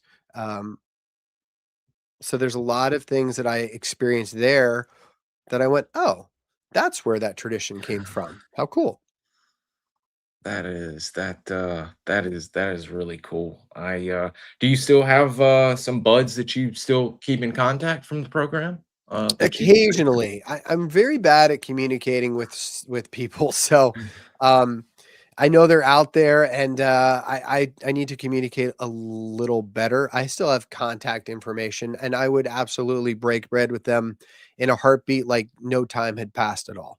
Oh yeah, I'm sure you guys would pick up just like no time had passed Yeah, whatsoever. Like y'all literally just saw each other yesterday. that's right. Yeah. Um, and the exchange program was for 3 years. When your 3 years is up from there, what is this where you go to first force for a period of time, or is that after? Yep, I do. I go to First Force for a brief period of time. Right about about 6, 7 months later, first disbands. Marsoc stands up, and I take over. I go to a platoon over back at First Recon Battalion, but it is the Force platoon because the Marine Corps does not want to lose the force reconnaissance mission, even if MARSOC has stood up. So I was a part of the force platoon for a period of time, and then was given a platoon commander assignment. And I took over a platoon, and we did another Iraq deployment. Now 2007. Holy cow! Wow. And that's always confused me, even way back to Vietnam. The force companies, of course, you had first and third up until 69 or 70. But even amongst those times, you had some of the first, and then at the end, 3rd Force who stayed, they were under 3rd Recon, and I've always found that to be weird, Yeah, and yeah. confusing sometimes. The whole AdCon OpCon relationship has been extremely confusing since MARSOC stood up. It's stabilized now. I mean, we're 10 years on, but there was a lot of ambiguity initially, and more so, I would say probably in the time period that you mentioned in the 60s. But yeah, in 2006, 7, 8, it took a little while to figure out what those relationships were going to be moving forward. And they're all worked out now. Yeah, I can imagine, especially with MARSOC, coming up and drawing resources from all of the platoons and all of that. Oh I yeah. imagine that was probably a bit hectic. Yeah. And so you're back, you said, with first recon for a Fallujah Fallujah trip in Yeah, 2007, correct? that's right. Yep. Wow. And this is not the Iraq that you first came in contact with. Is that No, a fair statement? that's a fair statement. Yeah, we definitely institutionalized warfare by 2007. It was not overthrowing a country. It was stabilization efforts. It was rooting out pockets of resistance. It was eliminating IEDs. A little bit of hearts and minds. Nothing wrong with that. A little bit of rebuilding. Yeah, it was weird. It was just weird. The Marine Corps is not really a peacekeeping force. It's not what we're designed to do. I mean, the Army's not designed to do it either. Occupying, um, is not what the military does very well. We're really good at breaking shit, but if you're asking us to keep the peace, it's not the best thing for us. But I mean, I think the United States military had a tremendous education during that period. I mean, we learned more about asymmetric warfare than we ever had. Books were written on it. Doctrine was established because of it. And I think as an institution, we're probably far better off because of it, but it came at a price. It came at a pretty high price. Absolutely, absolutely. Lessons written in blood, as they say, Yeah. unfortunately. Yeah. Man, and I can't imagine what it was like, the vast differences from your first 2003 excursion to 7, the just inflammation of and fomentation of foreign fighters, insider fighters who are fed up. Um, and I gotta imagine it's also a lot different from y'all being not the only game in town, shall we say, but kind of having free run of the space, and then now everybody and their mother and every service and their mother is in Oh this yeah. area and having Yeah. to work it out amongst it. So what was Yeah. were y'all doing much of the same patrolling, setting up areas, hitting targets, or was this vastly different from '03? It was vastly different from '03 in the respect that, we'd already taken the country over. I mean, the royal we. There was, there's an Iraqi government. There's a joint government. There's U.S. advisors, but there's infrastructure in place. Progress has been made, and the big, real nasty fighting of '04, '05, '06 is behind us. So the missions they're few and far between, but they're still there. You're still looking for fighters. You're still trying to locate supply lines. You're still trying to disrupt a lot of the IED emplacements, and we still got into, you know, several firefights, but it was very constrained. There's a lot of left and right limits. There are limits on what you can do. You could still call in artillery, but there are some restrictions. There's some target restrictions that we didn't necessarily have in '03. Um, there was not as much of the air power available in '07 as we had in '03. Not that it wasn't there, it just wasn't, you couldn't tap into it. So indirect fire pretty much consisted of mortars or artillery if you needed it. Um, and we still had plenty of opposition. I mean, we still received small arms fire, mortars. There was an IED threat, but it was not as prolific as it would be in other areas and other times and place. It was much more bureaucratic. And I think that was something that was a glaring difference for me from 2003 to 2007. War had become bureaucratic. Wow, that's so crazy to hear.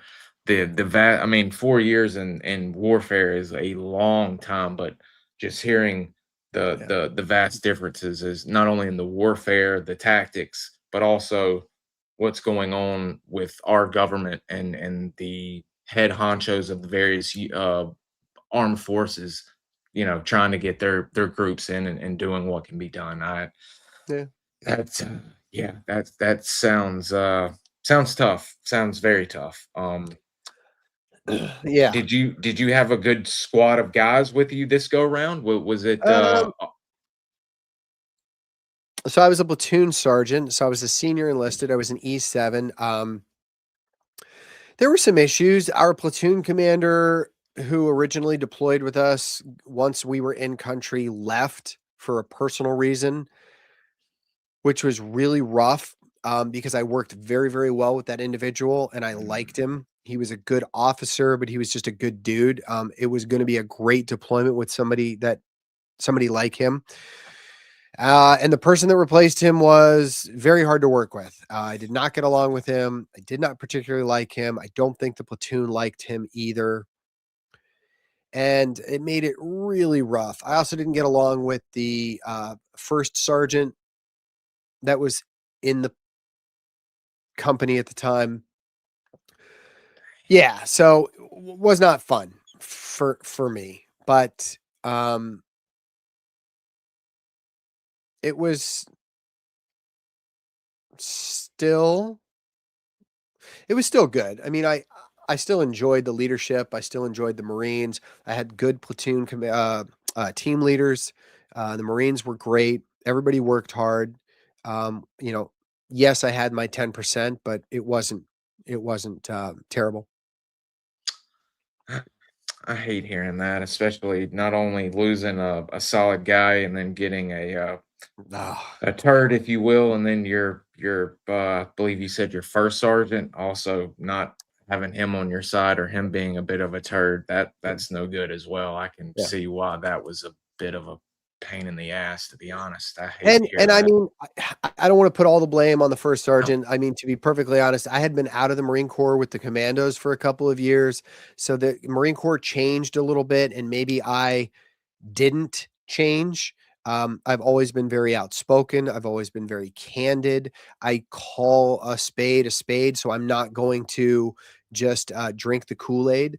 And I don't think that that attitude was very welcome by the first sergeant. And so I won't say it's entirely his fault, but yeah, not playing the game. There's times and places to play the game, but I respect the guys that have their fill fine. It's like, no, no, no, no, no, no, no, yeah, we're not doing yeah. this. Um, so you go from the platoon sergeant while y'all are at Camp Fallujah, and is it on this tour or your next one to where you are now promoted to where you're the head NCO at the headquarters and service company, or am I mixing up a tour or year here? No, it's so, and I wouldn't say the head, but so I get back from Iraq in '07, and I have a stint as the H&S Company Gunnery Sergeant.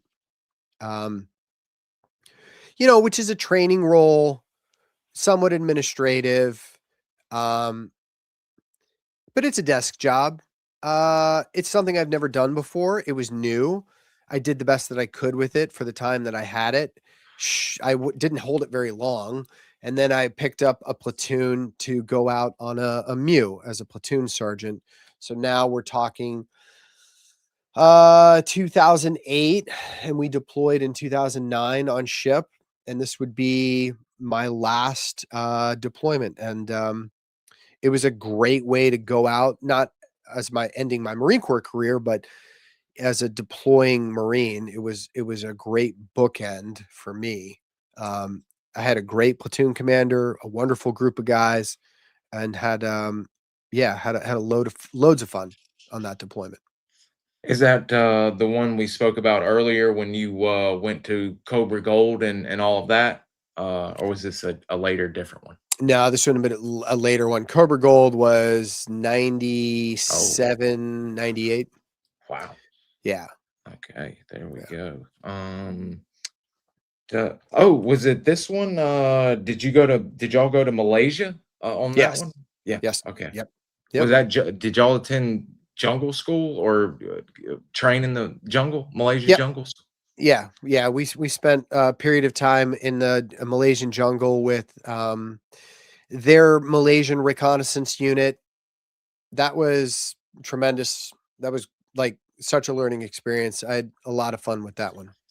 Yeah, I can only imagine the stuff picking up in that place, Malaysia. I mean, since the Yeah. Malaya emergency back in the day with the Brits, that place has got some war fighting history.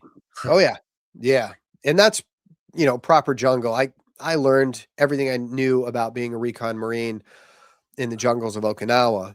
And so I was right at home in the jungles of Malaysia. It's even thicker, more lush, a lot more wildlife. So that's proper jungle. I loved it. Wow, that's cool. Getting a little of your Vietnam feel on then, by the sounds of it. Yeah, yeah, a little bit. And the Thai jungle, very, very similar as well. I just think it's a great environment to patrol in. I would pick the jungle over the desert or the mountains or the forests any day of the week. I would. Very interesting. I've actually heard that from a few of the GWAT vets that they much Yeah, prefer going into the jungle from their training experiences and such. yeah. Um, and did you? And I only recently found some photos of this. Is this around the time to where you were down at Fort Benning teaching? Yeah. So after the deployment of '09, I get orders to Fort Benning, check into Fort Benning. I want to say August of 2010, and stayed there for 4 years. I did a stint as a static line jump master instructor and then as the ops chief of the Marine detachment. Wow. And is there always a Marine at the airborne school at Benning for that reason, or is this a specialty assignment for you? Or Um, we've had Marines on staff at Fort Benning since World War II. Ever since the parachute school stood up, there has been Marines there to help teach. So I was not an airborne instructor. I was a jump master instructor for a little while, and then later took over an operational role. So the way that it kind of works, the Army has schools that the Marine Corps needs. So we would like to send people to them. In exchange for sending Marines to those Army schools, the Army asks for instructors. And so a lot of the Army schools at Fort Benning have a Marine on the staff. And if that Marine needs administrative support or training or whatever the case may be, there needs to be a headquarters element. And I later became part of that headquarters element. And, there's a lot more that goes into it. As the face of the Marine Corps for the Army, it's my job to stay abreast of the latest TTPs that the Army has, or if they're changing training, or if they need something that the Marine Corps can help provide. Um, yeah, that was it. Managing student throughput. There was a lot. It was interesting. I certainly didn't ask for the job. If I had been asked, I would have said no. In fact, I'm pretty sure I said no very loudly and multiple times. But um, the individual in the Marine Corps whose job it is to determine where people go is called the monitor. And he's like, "Look, we need quality people down there, and I understand you don't want to go, but I'm asking you to please go down there and represent the Marine Corps positively for a change, because we had a long string of very poor representation. So Ooh. yeah, that's where I homesteaded for a while. Well, I mean, that's got to be, especially after hearing that last part, that's got to be a bit of a uh, kudos to you that they wanted you to go down there to represent the Marine Corps after uh, the Yeah. several failings, shall we say. So Yeah. that's a little bit of a feather in your cap as well. I choose to put a silver lining on it and think of it that way. I've spoken to the monitor, who's well retired. I saw him earlier this year, and we did have a conversation about it again. And according to him, I went down and did exactly what he needed me to do, and left the place and better than I found it. So yeah, yeah. Look at all those pictures. Oh yeah, man. I am since getting with the Vietnam vets, I am a picture fanatic. Nice. Um okay, we're about to hit y'all's questions here, guys, as we are getting towards the end here. Sure. Let's see. Oh, I was curious about you mentioned a jump master role. Correct. What what was that like? I've spoken to a few Army jump masters, and they always enjoyed it and got a kick out of it. Did you enjoy your time as a jump master? Yeah, being an instructor, it was fun. I remember what it was like going through as a student. Static line jump master course is a very stressful course. There's a tremendous amount of memorization that has to happen, and there's an absolute, zero defect. It's 100% or you're not going to pass the course. And so the standards are really high, and for good reason, because you are in a critical life support role as a jump master. Jumping out of airplanes is dangerous, and you are this supervisory individual for that evolution. I did static line jump master, and I was a free fall jump master as well, and did that too. So I enjoyed it. Yeah, it was fun. The Army does things very didactically. The Marine Corps doesn't. So that was a bit of a transition. The way that they require their instructors to teach is very unique to the Army at a school like that. But I understand why they do it. Yeah, it was fun. A lot of stories. A lot of stories. Oh, I bet I've heard a few funny ones about guys not wanting to get off the airplane that Yeah. magically found their way getting off the airplane. Yep. um, Yep. uh, so when your Fort Benning stint training goes time is up, or is this getting towards retirement, or do you have another stint somewhere teaching or another Mm. duty assignment with the Corps? Yeah. So I was asked, basically, what are my long term intentions? Am I going to stay in beyond 20, or am I going to get out? And I was like, no, I'm going to get out. And I had always planned to do my 20 and be done. And not because I had anything wrong with the Marine Corps. I wanted it in a neat little bundle, and then I wanted to go do something else. I didn't want my entire, you know, livelihood to be service. So I said I was going to get out, and he said, okay, then you're going to go. I'd like you to go up to headquarters Marine Corps at Quantico, Marine Corps Systems Command, which means nothing to most of you, but to some of you it may. For those that don't, it is an acquisitions command. So the Marine Corps, like all of the services, they buy things. They buy tanks, they buy planes, they buy guns, they buy clothing, they buy computers and software. So as a recon Marine, it was going to be my job to be the guy who helped my own group, my reconnaissance community, with the things that they need, the equipment that they needed. So I had a portfolio that I managed. It was boats, engines, breaching equipment, and Hurst equipment. Yeah, and so that's what I did. I went up to headquarters Marine Corps at Quantico, and I spent I don't know, 2.5 years there before I retired, um, working at that acquisitions command, and it was positive. It was very enlightening. I had a pretty good experience for the most part. It's a big command, 2,500 people, of which I think 300 are active duty and everyone else is civilian. So I think in that respect, it was a great transition out of the Marine Corps because I'm working with a lot of civilians. I'm leveraging all of my experience as a subject matter expert towards an endeavor, but I'm doing it alongside, private sector, industry, policymakers. And so it was helpful to sort of transition out of the Marine Corps like that versus active duty, you deploying unit, you get off a deployment and then turn your stuff in and leave the Marine Corps. So it was a good off ramp.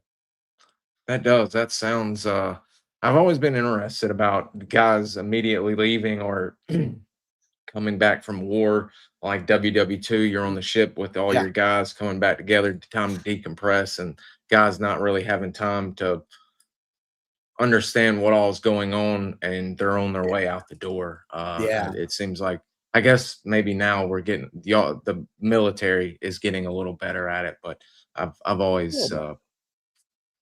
been curious about that. But so I believe I don't know if we need to get into the next part. You ended up retiring from the Marine Corps, but you continued work in another field of defense that I don't think you're able to talk about. And I don't if we don't need to cover this part, we can. But you continued working a little bit longer, and then officially retired and started the podcast and your company and everything. Or Yeah, yeah, I suppose that's a decent way to frame it. I mean, I left the Marine Corps and I went to continue to work for the government for the next 10 years.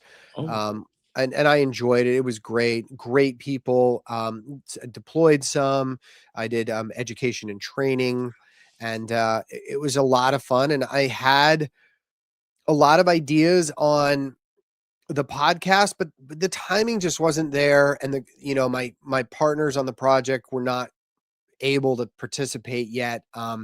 It wasn't something that I was planning on doing, but Jason, my good friend, the producer of the show, sort of always had this idea, and so when he told me about it, and the timing just worked out, yeah, we said let's go for it, and yeah, it's kind of what we did. that's that. Excuse me again. I was always hoping, there's several people along the lines I wish would either do more interviews or start their own podcast, because just the numerous amounts of stories. And then when I saw your first episode come out, I was like, holy crap, this is insane. He's finally got a podcast. And then when he started making the appearances on Andy and the Team House, I was like, holy crap, this is actually real. So Yeah, I know I can speak for everybody in the group. Your podcast is amazing, and thank super you. glad you decided to get on and not only share history, talk to your former teammates and other Marines, but love your current topics and talking about what's going on day to day and all of that, Ukraine and all your other stuff that you're covering. Awesome No, stuff. I Um, appreciate that. Thank you. yeah. Okay. I believe we will hit our questions here, and Yeah, I will do it. finally have you go. That damn 3 hours is gonna get me. That's Um, okay. What do you got? let's see here. Oh, wow. Scrolling up here. Thank you. A lot of positive comments. Hang on one second here. I believe we covered that. Cover what specifically drew you to the reconnaissance community rather than conventional end. We covered that. Um, I apologize about this. I'm going through it Oh, as that's quick okay. as I can. Um, I still have coffee left, so we can keep going. um, and I do have questions about that. What was your initial reaction to the idea of seeing your Iraq experience dramatized for television? I mean, it's very surreal. I was not involved in production.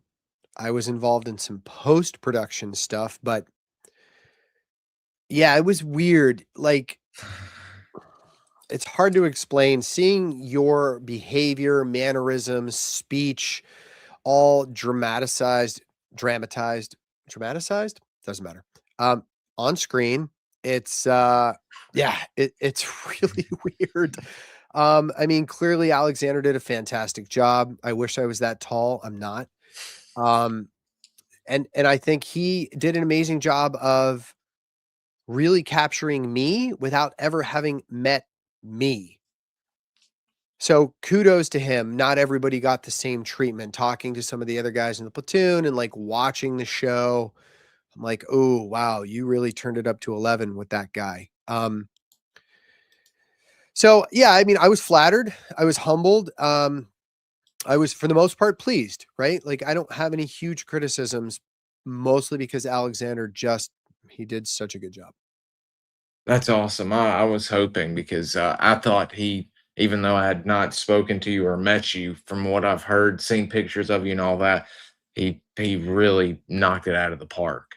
Yeah. And especially now speaking to you and hearing your mannerisms and such, he really did a great job on that. Yeah. All of the guys did, I should add, but especially Alexander. That was amazing. Yeah. When you well, actually, a part A to that, when was the first time you were able Mm. to watch it? Was it TV or did you get an advanced screening? And then what was your reaction? Yeah, I watched I was involved in some of the post-production, some ADR, some technical advising. So I saw a goodly portion of the footage raw, unedited in many cases in a studio in Burbank. And then I think I watched episodes 1 and 2 at Evan Wright's house with Alexander and Rudy. Was it Rudy? I think it was. Some of the fellas, and we watched like a rough cut DVD at Evan's house. So yeah, we watched a lot. And then, I was helping with some of the media campaign. It showcased with on Camp Pendleton, the very first episode at the base theater. It had all of the cast members there. You know, red carpet event. And that was another opportunity to see. So I saw a lot of it before it ever hit television. Um, Years prior, I had also read the scripts. I don't know how many changes from the version that I read to the version that was actually produced. But Tony Aspera was going to be the technical advisor initially. He had his hands on the scripts and I read them. Um, so I had a pretty good idea of what was coming and even before I saw it. Wow. And overall, you happy with how everything turned out? Yeah. Yeah. I Of mean, course, I know there's going to be some bits and pieces that aren't ever going to be perfect, you know. yeah. I think, as I've said many, many times, I think it's a good 85% solution. There was a little bit of cut and paste. It was supposed to be 8 episodes, not 7. So when they dropped that final episode, some of that content had to be cut and pasted into some previous episodes, which meant a little bit of continuity errors. Maybe he didn't say this, maybe the other person said it, but that's now attributed to him. Little things like that. They kind of turned the caricature up on Captain America and Sergeant Major Sixta a bit more than I would have liked, but it's television. What are you going to do? Oh man, Sixta, and I mean he is all over the internet with the grooming standard. I mean, I can't get on Instagram or anything without seeing your mustache. I Yeah, mean, I love I mean, was he in any way like that with the grooming and just his overall actions? I'd say so. Yeah, I think he was a little over the top on what he found to be important and what I felt was important. It's really weird too, because I ran into him years later. He was as a civilian working at the free fall jump master school out in Yuma when I went through as a student. Uh, he was very different. Like he had none of that in him. And he was, kind of laid back and easygoing. So I don't know if it was just that particular time and place. I don't know if it was his rank. Of course later he gets arrested for being a pedophile or so. Mm, wow. I don't know. Holy hell, I didn't even know that. Oh, yeah. Jeez. Yeah, you can look that one up on the internet. I'm not gonna give that one, any press time, but Oh, yeah. yeah, yeah, yeah. Damn, man, I didn't know. Wow. Um, what are your thoughts on the Marine Corps and how they've changed over the 20 years since the, Clinton years until now? Oh, first off, that's a really broad question. I'd love some Yeah, specificity, but let me try to answer it as best I can. I don't think that there's been any glaring change that the Marine Corps has had that I would disagree with. Not any glaring change. There's been little things here and there, and every MOS has their complaints, their flagship issue that they want to bitch shoot. about. But if you look at it from an institution, I think the Marine Corps has done a really good job of changing with the culture, changing with the times, but still maintaining its standard. And I think I can say that far more than our sister services can. I think the other services have pendulumed way to the other extreme, and the Marine Corps has inched towards the political requirements, inched instead of leapt like some of the other ones have. So, no, I've been pretty happy, all things being equal. And of course, as you said perfectly, times are changing and everything's got to change in some shape, form, or fashion. But the Yeah. Marine Corps, it seems like, has done a great job of not catering to shall we say the upspeed and changes that for military organizations like the Marine Corps don't need to happen. I Yeah. think they've hedged that line on what we'll do and what they want us to do that does not need to be done. I think they've done a really good job, and especially like you said, lost aim. Let's see if he hops back on. Luckily, we did get to most of the end of the questions.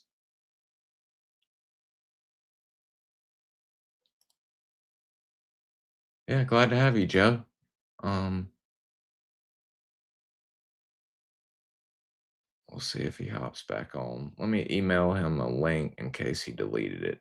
If not, I'll get him back on because he already said he'd come back on. Hang on one second, guys. Oh, Brad.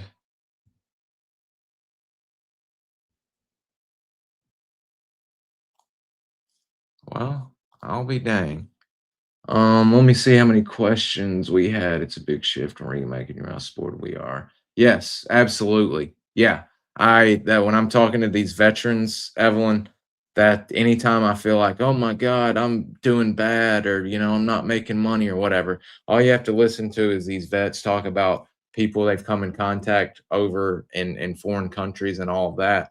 And you immediately realize even the poorest of poor in our country is not that they're not having a rough life, but a lot better, a lot better. Um,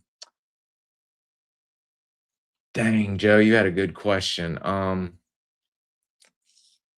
get this and message it back to him. Hope he's calling me.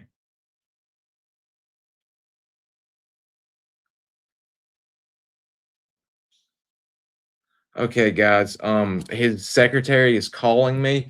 Y'all stay tuned. I'll update y'all in just a minute. But as of right now, part one, we're gonna nip it in the bud. I'll get him back, and maybe we can talk about some of his training tour stuff because I've got a lot of questions I didn't because I knew it'd be 3 hours, and there's some stuff after the military that I'd like to talk about. So, and also we might can see if we can get him and maybe Ray or and Rudy has actually said he'd come on here. So I might can see if I can get Brad and Rudy on here together, which would be insane. So I apologize. Brad's computer. Um okay, he says he's still trying. His computer crashed. I can understand if y'all leave. I'm gonna wait just a second to see if he comes back on. Um, but it looks like it is done. Let's see.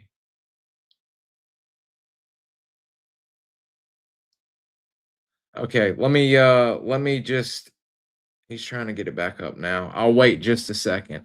Um,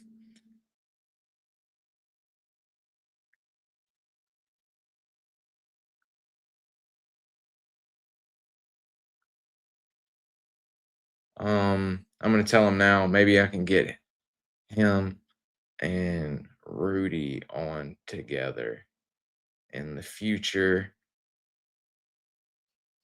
because Rudy said he'd like to come on. Well, let's see here.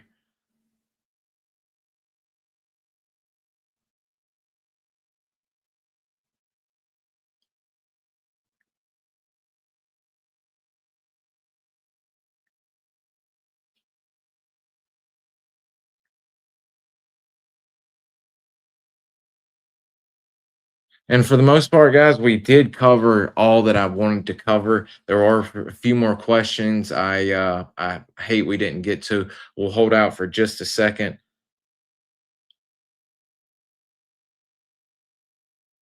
He's talking about calling in. Um, so okay, we'll have to put a pin in Brad. So just let me let y'all update y'all, and I'll let y'all go. Okay, this is what we've got. We've got a busy coming up next few weeks here. We had Brad today. Tomorrow, I am setting up 2 interviews. One with a Marine. I've already scheduled it, but we're talking again just to make sure everything's set. I'm talking to a Comanchero pilot that supported CCN tomorrow to set up an interview. Thursday, we have first time interview with Pat Lucas from RT Iowa and RT New York.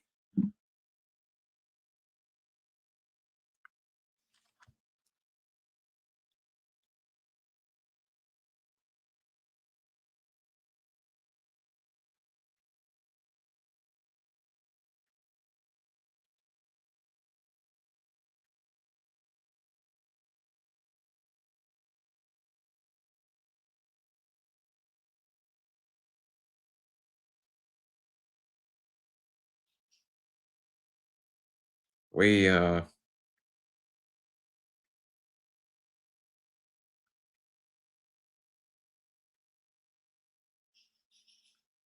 Okay.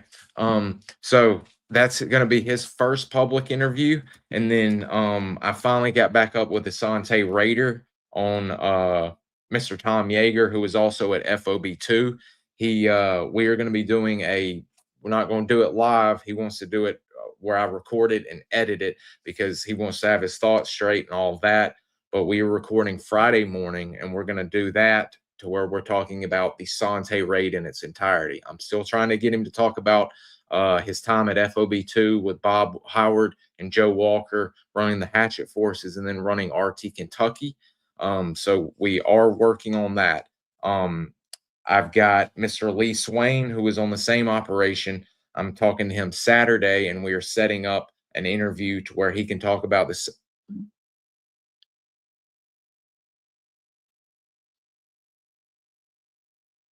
Okay, we're going to do a part 2. Hang on. Let me text her and I'll finish this up. Let's do that. I'm ending the show and I'll message you back. Okay.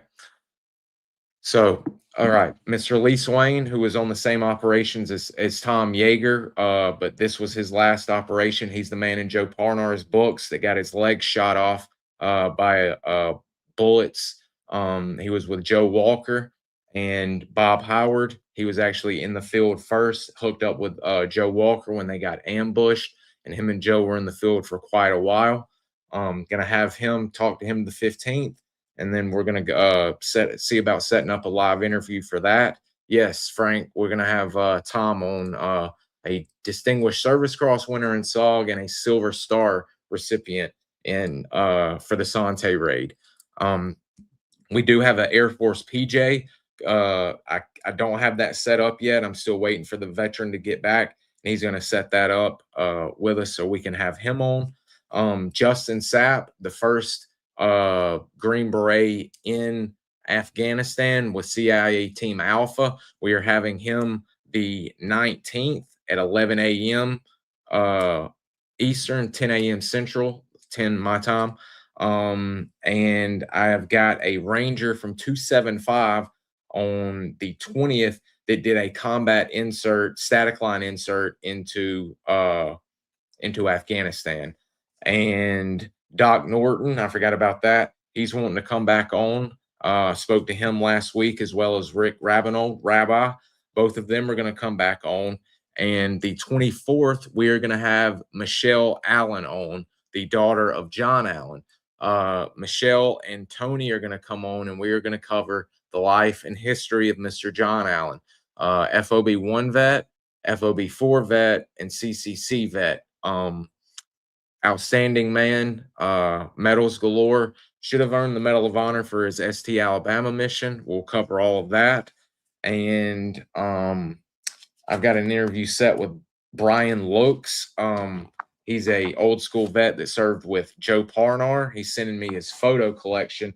And in October, I will be getting up with him to set that up. So we've got really got some big stuff coming up in October or November. Let me see this real quick. Hang on.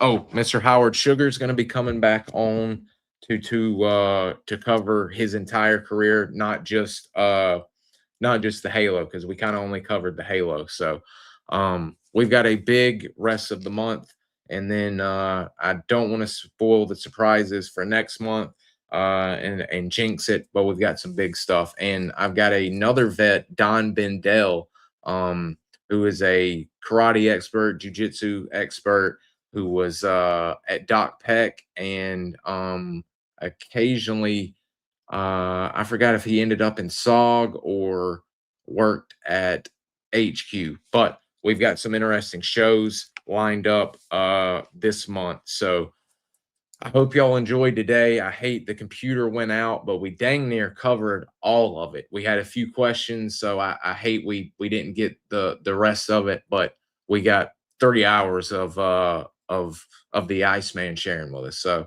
I think that was pretty damn good. I'll get these questions without Sniper. I'll take down some of the questions that we might not have covered and save them for when he comes back. But I hope you guys enjoyed it. I had a blast with y'all. I had been looking forward to this one for a long time. Yeah, I'm super stoked. We've got some big stuff coming up, man. Some big stuff. I'm really I'm looking forward to yes, Howard's going to be insane. Love Howard. But I'm very excited for the Justin Sapp episode. But Thursday is going to be beyond epic with Mr. Pat Lucas, who ran recon, as I said, with Iowa. They got hit real bad his first mission, and that's when Ed Walkoff found him, and he went over to run the rest of his career with Ed Walkoff. And boy, when he talks about unloading RPGs, the RPDs, and the 60 millimeter French mortar is just crazy. So we've got good stuff coming up. Be ready for Thursday at 4 p.m. Wow, it is a afternoon show. So Thursday, 4 p.m. Hopefully that means a lot of y'all will be off work or be able to watch, and we will go from there. So just keep an eye out. I hope to see y'all Thursday. If something comes up Wednesday, I'll quickly put it up and let y'all know. But I think tomorrow is just going to be setting shows up and all of that and talking to veterans. So I believe Thursday will be our good to go day. So everyone, thank y'all. Hope y'all enjoyed this. Been working on this one for a while, and keep your fingers crossed. Hopefully now that Mr. Rudy saw this will light a little fire under his butt a little bit, and he'll say, hey, Brad went on there.